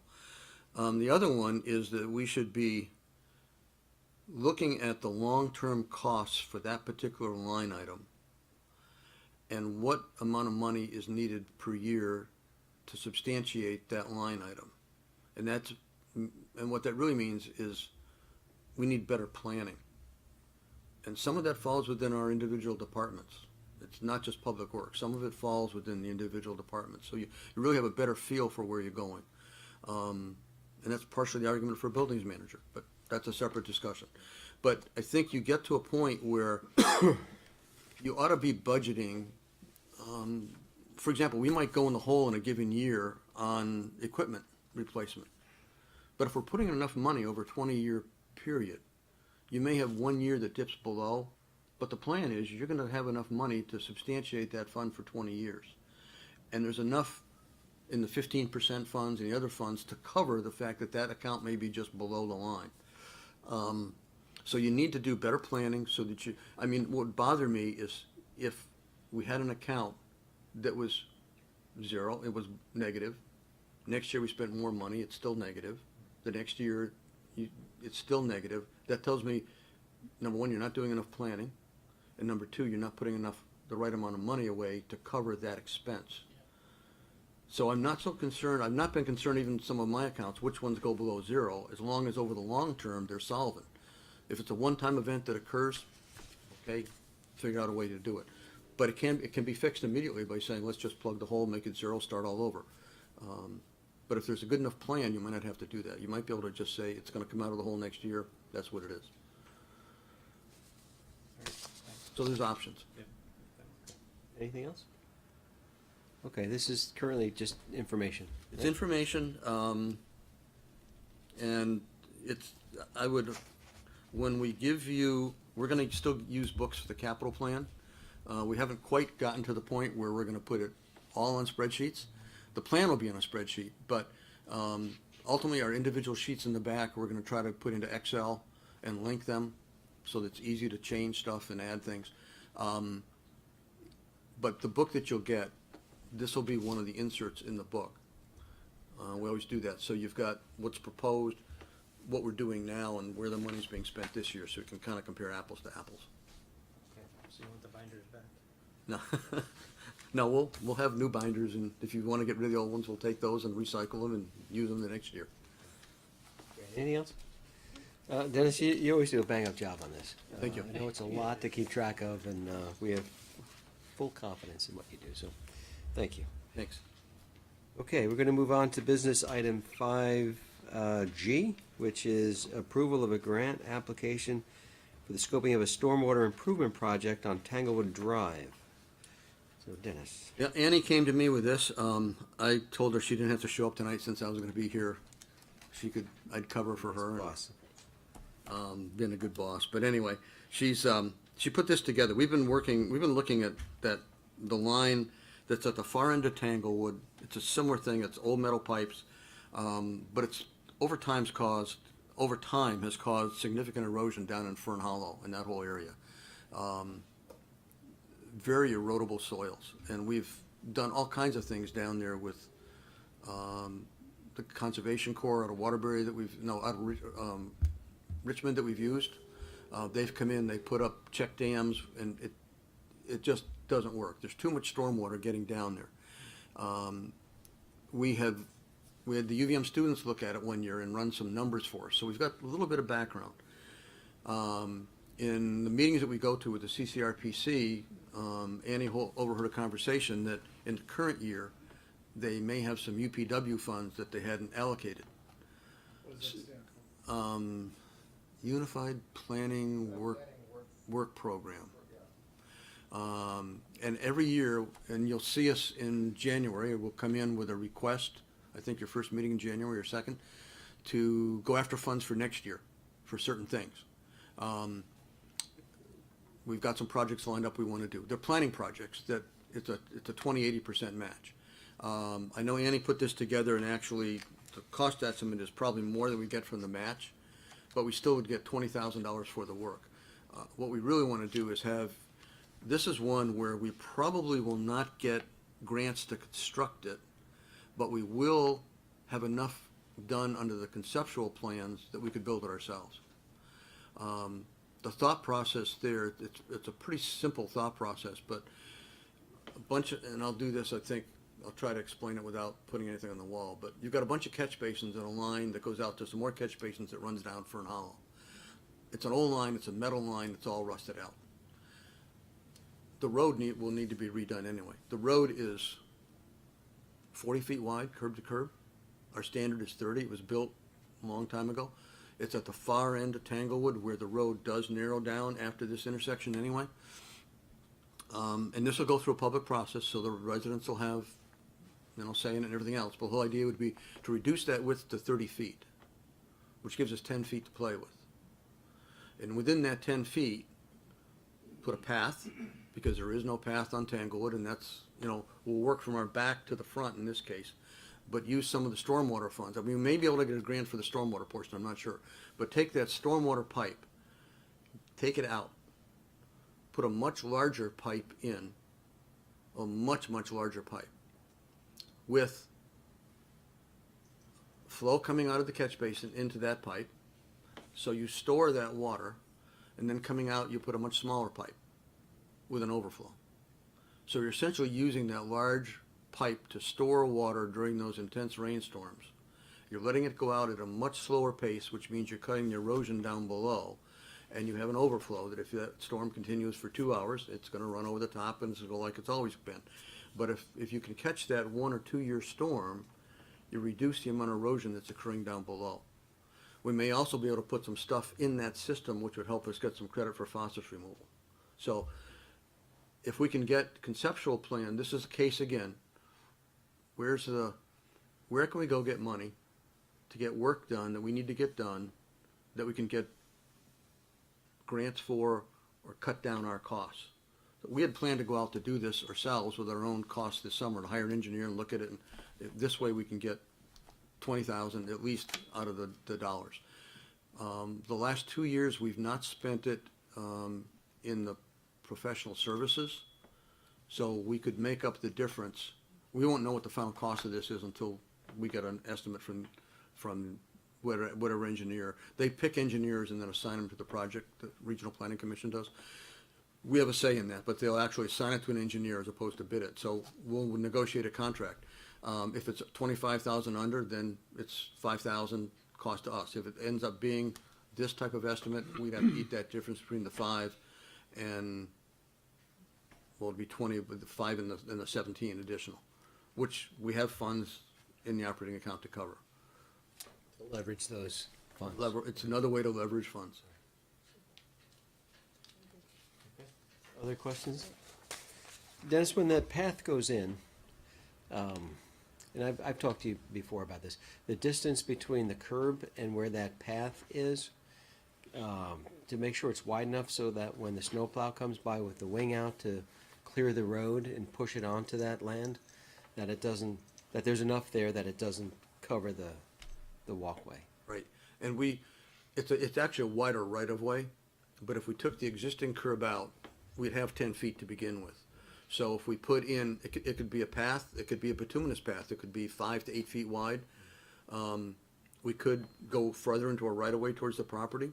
The issue probably for neighbors is going to be wanting, which side of the street, who wants it, who doesn't want it. But I think that particular street, as we work our way from the back end to the front, that's in the area where the kids are walking to school. And there is no sidewalk, there is no path. So it could be a path, it could be a sidewalk, but I agree with you. We need the snow storage, but to me it's a logical progression. If we can get stormwater to fix part of it, and oh, by the way, get a path in at the same time, it gets us partway closer to getting something built out to Sand Hill Road, where we then have a path where there ought to be a path or sidewalk along that. There's too many houses there without that amenity. And as you said, this will be a public process, so the neighbors there, Yep, they have concerns or issues There'll or be- preferences, they Yep. can air them. Right. Okay. You solved a long-standing mystery for me, walking down the street on a sunny day, going past a storm drain, I hear water trickling, I'm trying to figure out where that water's coming from, but it's from the big pipe that's just slowly draining out from the rainstorm a couple of days ago. Yeah. So you solved the mystery for me, so I'm happy. Thanks. Or it could be an underdrain. It could be an underdrain from someone's house who's tied in, where there's a high groundwater table and it's leaking into the storm drain. We have a lot of stormwater that runs through our community. Have we ever done that calculation? Just to see volume, what it is total? It's just, I mean, I'm amazed 2 days after a storm. I mean, anybody who goes and looks at the dam on the bridge on on Williston, you can figure out, because we're downstream from everybody else. When that dam is wide open, we have creeks, Indian Brook Creek and stuff. You could sit out here and listen to the water rush by. Yeah, we have a lot of water run through here. We have a lot of hills. And so a lot of times it's a quick relief from the high to the low, and Okay. What's the board's pleasure? Would you like a motion? Please. I would move that the select board approve and direct the chair to sign a letter of support for grant funding under the RPC's Unified Planning Work Program for the Tanglewood Drive Stormwater Improvement Project. Thank you, Irene. Do I have a second? Second. Thank you, Andy. Any further discussion about approving this grant application? Yeah. Hearing none, all those in favor signify by saying aye. Aye. Opposed? Okay, motion passes unanimously. Max, I do have, Yes, sir. along with that, one of the things that's required is for the chair to submit a letter of support. Yeah. And I've got the original, Okay, yeah, we can leave that here. Thank you. Stay put, you got like 5 more items. Yeah. Yeah. So we're gonna move on No, I've only to, got one more, I think. I think it's one, yes. This is item 5H, and it's the memo from Greg and Dennis regarding the plow truck replacement. And we did get some new information that we brought on in the beginning, right? Okay. Yes. So last Friday was not a good day. And you just got this, so I'm gonna have to go through it a little bit slower than maybe the other stuff, but, Truck 107. Truck 107 is a truck that we're gonna turn in this year, which is always the way it works. It was taken off the road, and I was told it required a substantial amount of repair. What happened was, this truck plows the central area of town, Essex Way, up Old Stage, those areas. We've got 5 major large trucks that plow in town, so this one is the one that's right in the center. The operator realized that the engine was overheating. He turned it off, got a hold of the mechanic on the radio. Mechanic told him to go outside and check to make sure there was no coolant leaking on the ground, to make sure the coolant had gone out onto the ground. Waited until it cooled. He says, get it back to the garage. Well, it took him 3 stops to get back to the garage. Because every time he started it and moved it a few feet, it would overheat. He'd have to shut it down, let it cool, move it again. So we got it back to the garage. What Jerry found out at that point was that there was no coolant visibly leaking, but there's 2, and I'm not a mechanic, they're called EGR, exhaust gas recirculation coolers. And they were added to diesel trucks to try and improve the emissions from those trucks. And when they checked those, they were down 3.5 gallons of coolant. And at that point, I happened to be in the garage when they started it up, and there's this white smoke, black smoke, the whole garage was filled, and we shut it off, got a hold of Clark's, because they do that kind of maintenance for us. It's an international. They came down, picked it up, brought it up. I've given you a copy of their bill. They did a diagnostic on it, and they said just to get at what has to be gotten at in terms of the visible stuff, those 2 coolant devices had leaked into the engine, so you were essentially had antifreeze in the engine. You weren't burning diesel fuel, you were basically burning antifreeze. So what happened at that point is they don't know if they know that it's going to take at least, and I've given you a copy of their estimate, to basically fix the seal, the coolant systems, the cylinder head gasket, the other pieces, but they won't know if there's any damage to the engine, meaning either the cylinders getting scoured or, in fact, if the head was cracked until they get into it. So it's a little bit of a crapshoot. We know it's going to cost $10,000. Their estimate is it might cost another 5. It might cost 10, or it might cost another 5 to 10 more. So you've got a $10,000 to $20,000 range for repairs. So, given the fact that we asked them to park it, we know that they can't get to it right away if they were going to fix it. So there's at least a 3 or 4 week delay. They've got their own schedule of stuff that's sitting there to get it to a point where they can work on it. So we know we're going to be out for a period of time with that. We started doing a whole lot of other stuff. If you order a new truck, you're not going to see our new truck till August, so that doesn't work for the winter. The issue is how do we get through the rest of the winter, because we're actually, even though we've had winter, we're just starting. So we can't purchase a new truck. We checked in New England to see if any other trucks were available that maybe the dealers had prepped and gotten ready to sell. Nothing was available, so that was out. So when we got to that point, the question is, and we got the actual trade-in value from Clark's of that truck. If it was in good shape and we traded in tomorrow, it's about a $38,000 trade, which surprised me. It was that high, but that's what it is. But are we going to put $20,000 into an old truck that we're going to trade? So I think we maybe got lucky. Colchester just purchased a new truck, and theirs should have been delivered in November. They didn't get it till now, so it didn't get delivered to Clark's till last week. So it's sitting on their lot. It's an 8-year-old truck. Our mechanic used to work for the town of Colchester, so he knows mechanics in Colchester. So it's call up Colchester. What's this truck like? What's the condition? The answer came back is they were using the truck for plowing. It's in good shape. They think that sometime in the next year it might require some brakes and maybe some clutch work, but it's been on the road. It's operational. It's fully equipped. It can run. Jerry estimated that if the clutch and the other pieces, the brakes had to be done, it might be another $3,000. So Clark's quoted Colchester $48,000 as their trade-in, and they said they would sell us that truck for $48,000. Now, so the next step was, what's our truck worth?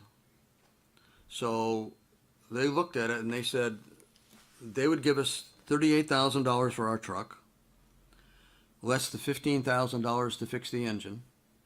So the difference, when you get all done, is that we could pick up Colchester's truck for $25,000. The other thing they indicated is that, and we've bought almost all of our trucks for them, and that's probably where it's going to go in the future, that they would in the spring, if we ordered a truck after approvals and town meeting and all that, they would allow us $45,000 on the trade on the $48,000 truck. So the net difference is $3,000 on the trade, which you can look at a lot of different ways. And if you had to put another $3 in, it's somewhere between $3,000 and $6,000 for 3 to 4 months rental on a truck. And the thought process was, once we get through winter, we take it up to Clark's and do the trade right then. We go back to 4 trucks for the spring and summer while we're waiting for a new truck to come in. Let's not stretch our luck any. Let's not put any more money into it than we have to. Let's get the maximum trade. Work with the trucks we have, because in the summer, if we have to use trucks, we can rent trucks from anybody to do projects. And that gives us a vehicle to use from now until hopefully spring. In my view, there's no difference. I've given you a copy of our equipment replacement plan that you'll also see in the budget. For the $3,000 difference, if we had to put repairs into it, it comes out of repairs and maintenance, there's money there. The $3,000 difference in the trade, right now, in that account, as of now, given what money has gone into it and what we've spent, we have $111,000 in the account. So we can decrease that by $25,000 for the truck.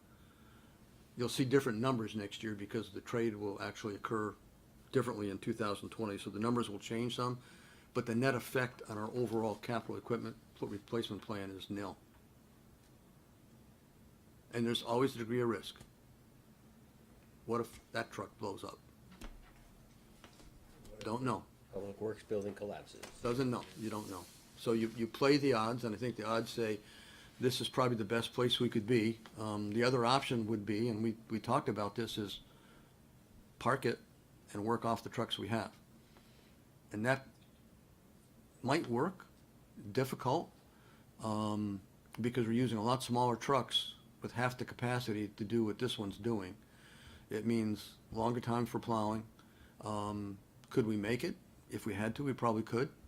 The problem becomes one, if anything else goes down for any period of time, then you're really in a world of hurt, because then you don't have enough to put on the road to do it. Plowing is a key service that. It's a people- key service in a key area, and so that's why we're lucky. I think we got to a solution in a very short period of time, and we're lucky the weather is playing nice to us for the next few days, because we can, if the board approves, we can get this done this week. The truck will be in our shed this week, and we can be back to where we were. And people will see a truck with Colchester emblems on it doing their. Well, tell them we worked a great deal with Colchester. They're now plowing our roads for us. Closely, our neighbors. Okay, great. Thanks for that background, Dennis. Questions about that? Seems pretty ingenious. I think you've done your due diligence, Dennis, as usual, so. I have a question. A little surprised to see that the coolers were down by 3.5 gallons. I'm just wondering, is there a checklist that your folks go through before they hop in the? Yeah, any I talked, check? the question that my tact was a little bit different to start with. Is this operator error? And that's the question I asked Jerry. And he said, no. He said, they've had problems with this. He said, what happens is it can happen very suddenly because of the way that the newer engines that we buy are Cummins engines, and I can't tell you what the name of the engine on this truck is. It's another brand. But they've had problems off and on with this, and it can happen very quickly, very suddenly, where you get a leak between that particular device and the engine. And quite honestly, that truck had been out plowing, doing everything, and there's been no issues with it. So and I asked Jerry that. I said, should the operator have known this ahead of time? He said, not with this particular situation. This is not a question of operator error. He says it's a question of, if anything else, faulty design with the original truck. And I've got to believe that, Jerry's pretty honest, and I think if he felt it was operator error, we would have had a long talk with the operator about the problem, but But is there a checklist that they're? Yes, there is. Check the air Yep, pressure yep. and the fluid. We have our own checklist, and they also have a requirement on the CDL to keep their license, that they're required to do a check on the vehicles. Okay. Super. Okay. I know things can happen while you're out on the road. Yep. Things could look fine in the morning and be broken afterwards. Irene? If we end up putting brakes and/or a clutch into this new used truck from Colchester, would there be a reason that you might want to hang on to it for a year or so? We've talked about that. I think, I've not seen the truck. I'd like to take a look and see what the truck is. I think we need to, and Evan and I have talked about this a little bit too. We need to start looking at, we've been trying, as I know Mike brought up, trying to get the life of these trucks down, and we're getting there. But if Colchester is trading in at 8 years, maybe we need to look at our numbers in terms of trade-in value. And if we can You get, that right? balance. It's I'm that sorry. balance. You have a balance. Right, You're absolutely. gonna depreciate. It's gonna devalue anywhere from $700 to $1,000 a month. That's what your dealer is gonna get you. We're gonna have a truck parked over the summer because we don't use them as much in the summer, and devalue it by $5,000, $6,000, $7,000, and then you play that game. And it's back to how long are you keeping them? What's your useful thing? Technology. You have the EPA, who has its standards, and depending upon whether this one is or isn't in the new standards, it's just how and what condition is it? And are you willing to put good money? It's just like your car. Are you willing to put good money now into an 8 or 10 year vehicle?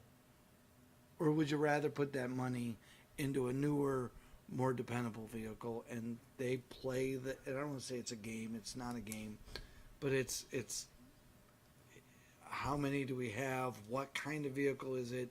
Is it the one vehicle you can't do without this time of year? This is the one vehicle you can't do without this time of year. So that's the equation. We can buy, and we have been buying extended warranties, which go out to 7 years.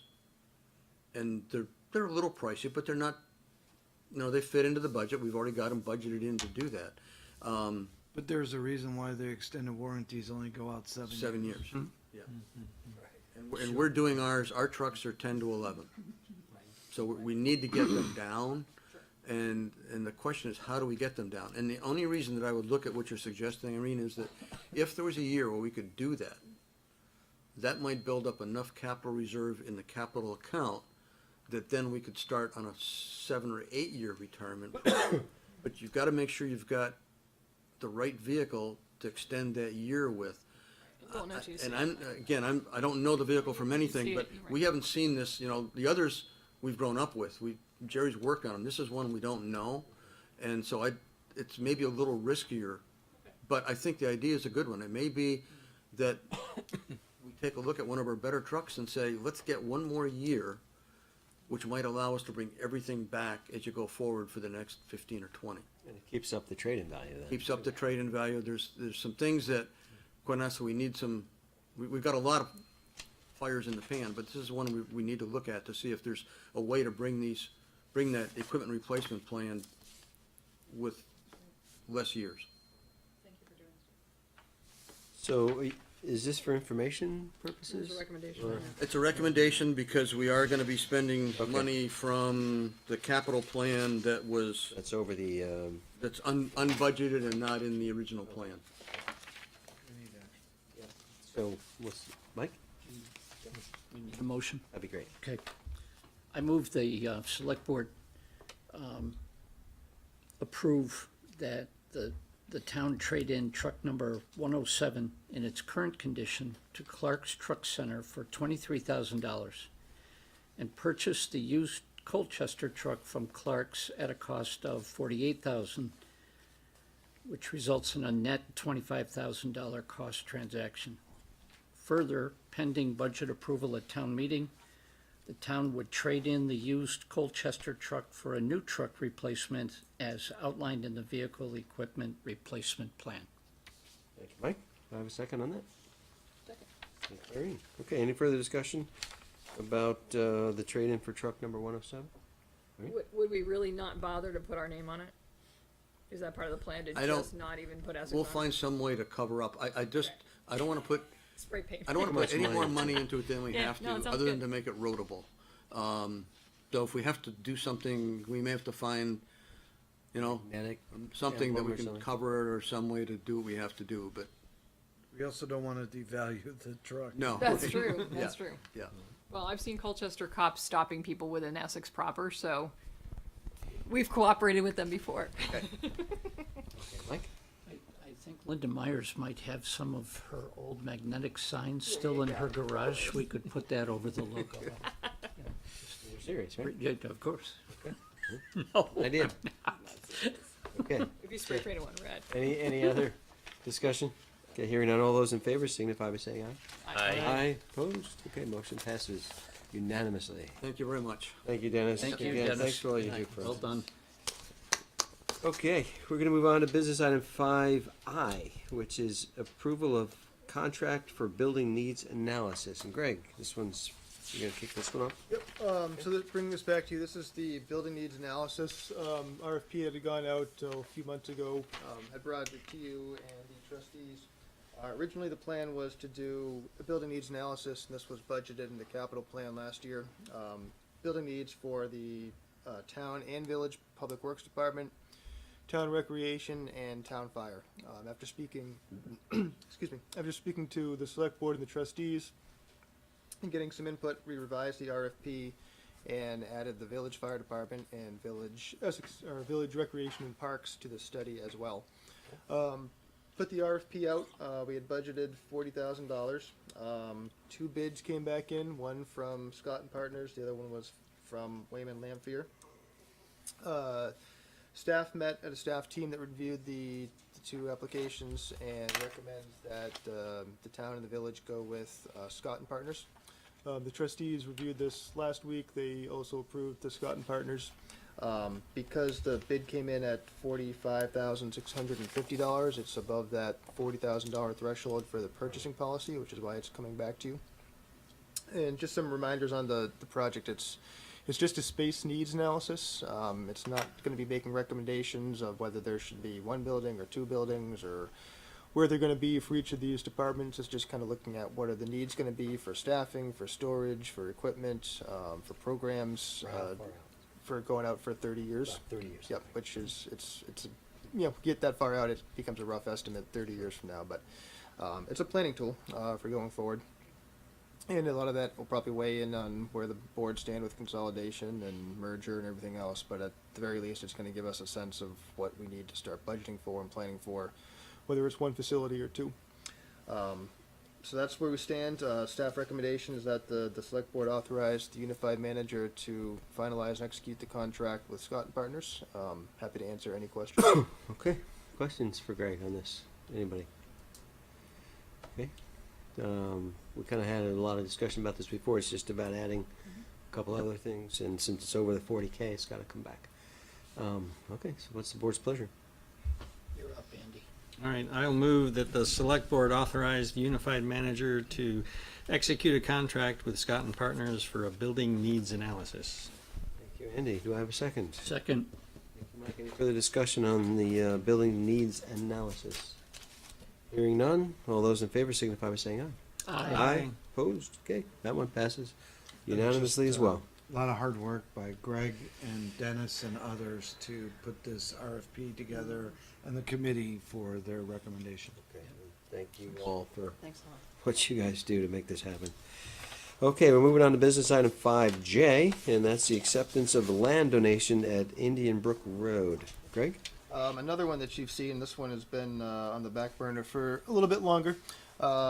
But starting probably about 2 years ago, the Unsworth family, which owns land up between Old Stage Road and Indian Brook Road in Indian Brook Park, they owned about 250 acres, somewhere in that range. They went through a subdivision project about a year ago, got held up at Act 250, went through the local approval process. Got held up at Act 250 for a few reasons, one of which was that the state was concerned about future development potential. So the Unsworths decided to approach the town to see if the town was interested in accepting a donation of 160 acres of that property to keep it undeveloped in perpetuity. From a wildlife conservation standpoint, it's part of big wildlife habitat. There's wetlands on there, streams, great parcel. It meets a lot of the town plan goals and objectives in terms of conservation. It does abut Indian Brook. It's not a huge piece, but there's maybe 200 feet, kind of a strip that would potentially allow for future trail connections and other recreation components down the road.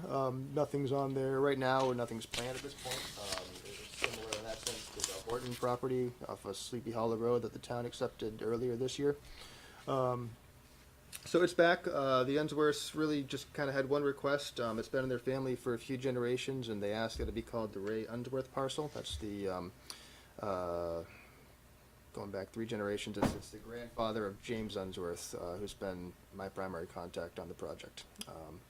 So that's what the request there. The town would forego a little bit of revenue in municipal taxes. The estimate from about a couple of years ago was $330, probably closer to $350 at this point at current tax rates. For municipal taxes. For municipal.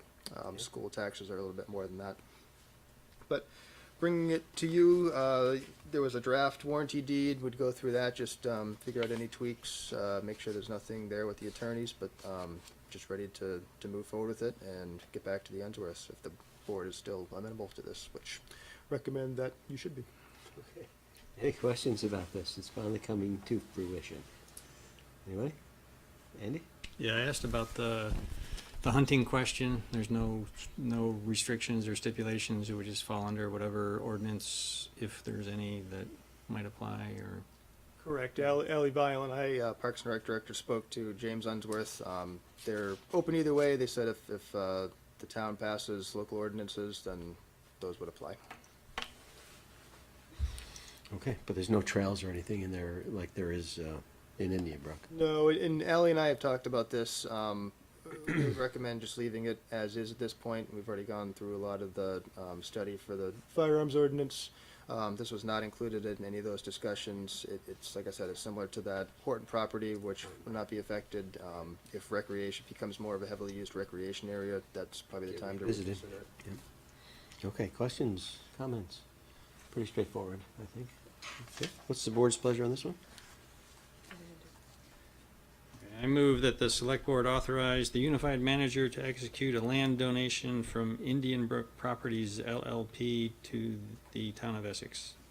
Thank you, Andy. Do I have a second? Second it. Thank you, Irene. Any further discussion about accepting the generous land donation at Indian Brook Road Might from we the include, Unsworths? might we include the name of the parcel in that motion? Yeah, Yeah, to be known as the Ray Unsworth parcel. thank you. Thanks. Okay. Good catch. Yeah, very good. Okay, any further discussion about that, accepting that land?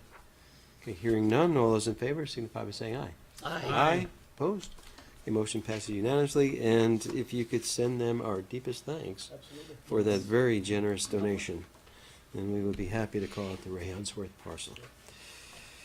Okay, great. That brings us to the last business item in 5, which is 5K, and that's approval of minutes. Do I have a motion to approve the minutes of December 3rd? I would move approval of the minutes of December 3rd with select board member corrections. Okay, we're on page 1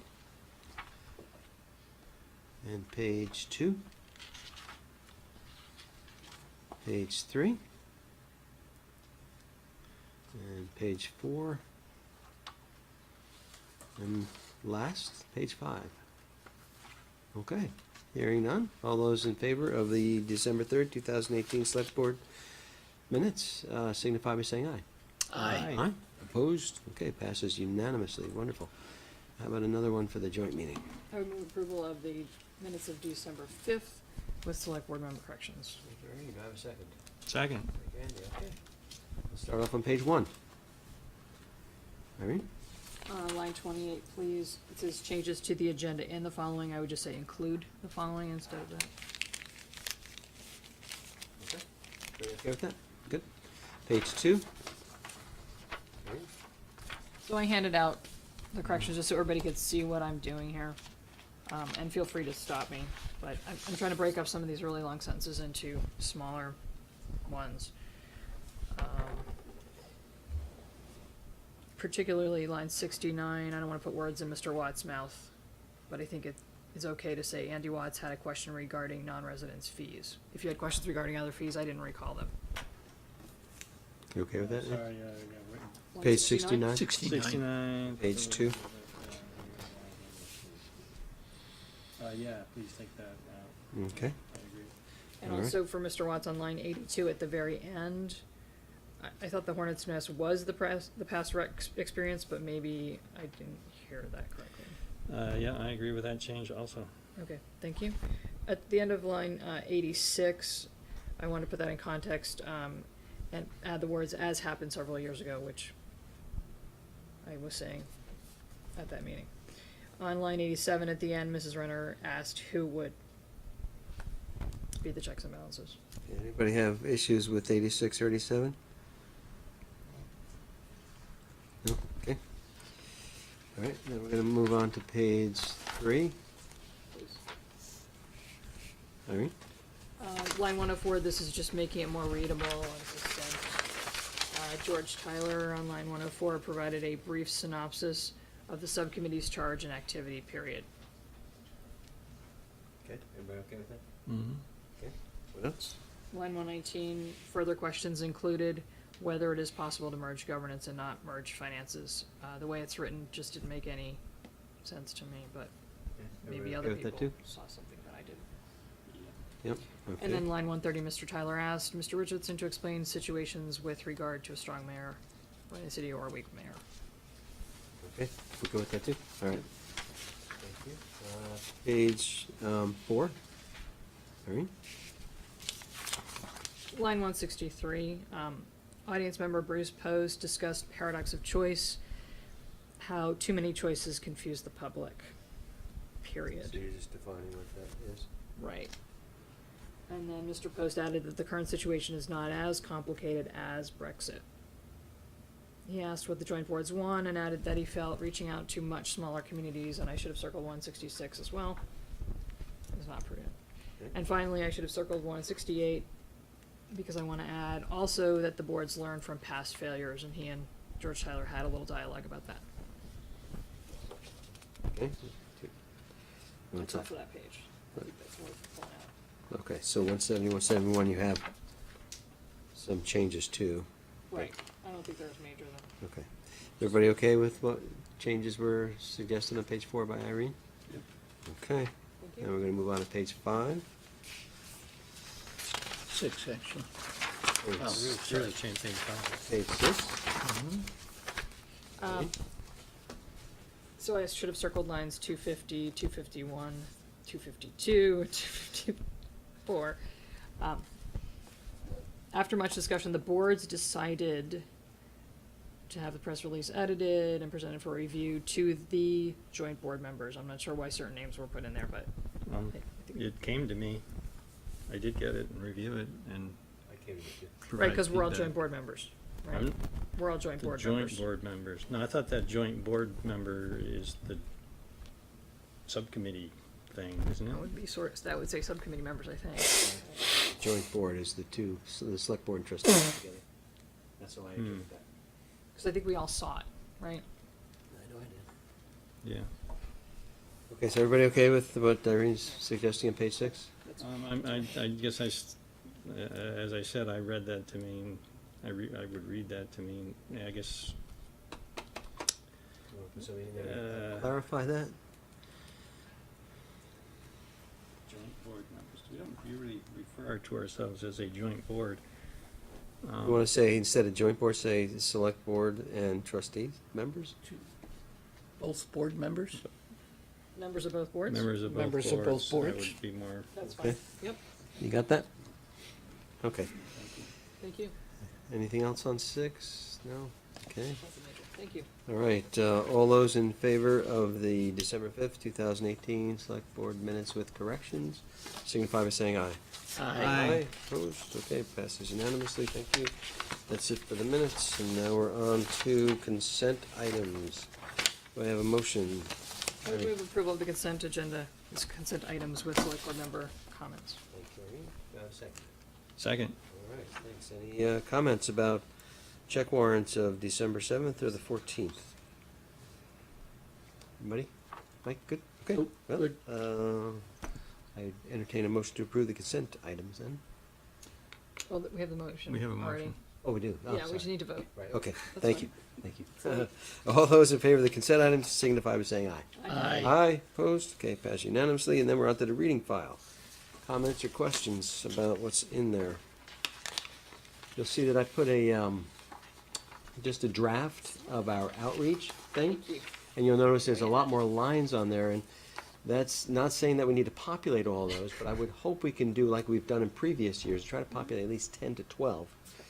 And if you could take that and see your calendar and what you'd like to possibly do, we can discuss that. It'll be on an agenda item probably in January. And if you have other suggestions you want to add, that's fine. Andy? We may have had this discussion in past years. I just don't remember where we ended up. The question of having select board members who are campaigning, who may be campaigning, participate in the outreach. I don't remember if we asked them to sit it out or whether we said it was okay. I don't remember where we sat. I think we said. No, but I'm looking at Mike, I'm like, hey, we can sit it out. I I don't, think it was. That's a burden on a lot of you. The expectation was that it would only be there, to Yeah. hand out the information and not to be used as a campaigning stop. Right, I think I was everybody. trying to remember where we ended up in that discussion. I think because that would put a lot of burden on those that Communities. aren't running. Yeah. I think we agreed that. Right, and I think everybody agrees to that, right? Okay, so, yeah. All right. Any other, Okay. Yes. any other questions or comments? thank you for putting the communications policy in there. There, yeah.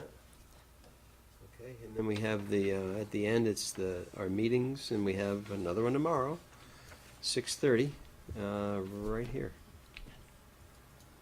I will not be in attendance. Right. Things haven't changed, so you won't be here, okay. Right. And Elaine is supposed to be back, so we should be in good shape, because we agreed if we're gonna do a joint meeting, it needs to have 4 at Right. least from both. Okay, And we've provided my comments. Evan, Tomorrow night will be your last official meeting with Lauren, I believe. Correct?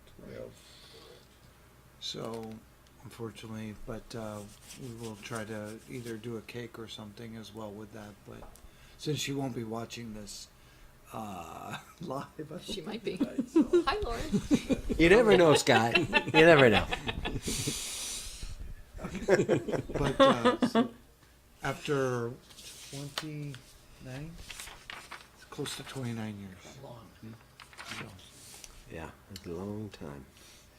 we will be using Lauren's services on a project basis upon her return. So from a little hiatus. Do you have a resolution that we're signing for her?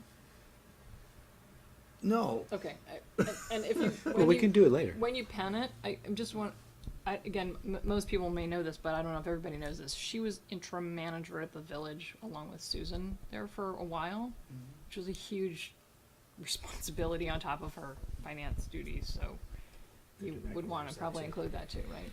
Thanks. There's an Emerald Ash Borer memo in here. And I swear a couple of weeks ago, there was a town of Essex chipper in my neighborhood and a couple of trees got taken down. Have you started taking ash trees down, or was there something else going on? I believe we have taken some, and that we have other trees of other species that are slated to come down. One of the things that's occurring is that the village and the town, Public Works got together, both have emerald ash borer tree plants, and they basically, not even basically, they use the same equipment. So our crews are gonna start working together on trying to maximize the effort, because both of which have about well over $150,000 worth of trees each that have to come down over a period of time before the little bug actually does get here. So, but we do take down trees. Some are already not diseased with that, but in anticipation. So I don't know exactly which trees got taken down. Okay, so we crossed out the executive session 8B at the beginning, and we appointed the two, Tracy and Marcus, in open session, so we don't need 8A, correct? Correct. Would you like a move to adjourn? I would. I move to adjourn. Thank you. Second. Thank you, Mike. Any further discussion about adjourning? Hearing none, all those in favor of adjourning signify by saying aye. Aye. Aye. Opposed? Okay, this passes unanimously. Good work tonight, all. Lots of 2 lots hours done, and but 7 the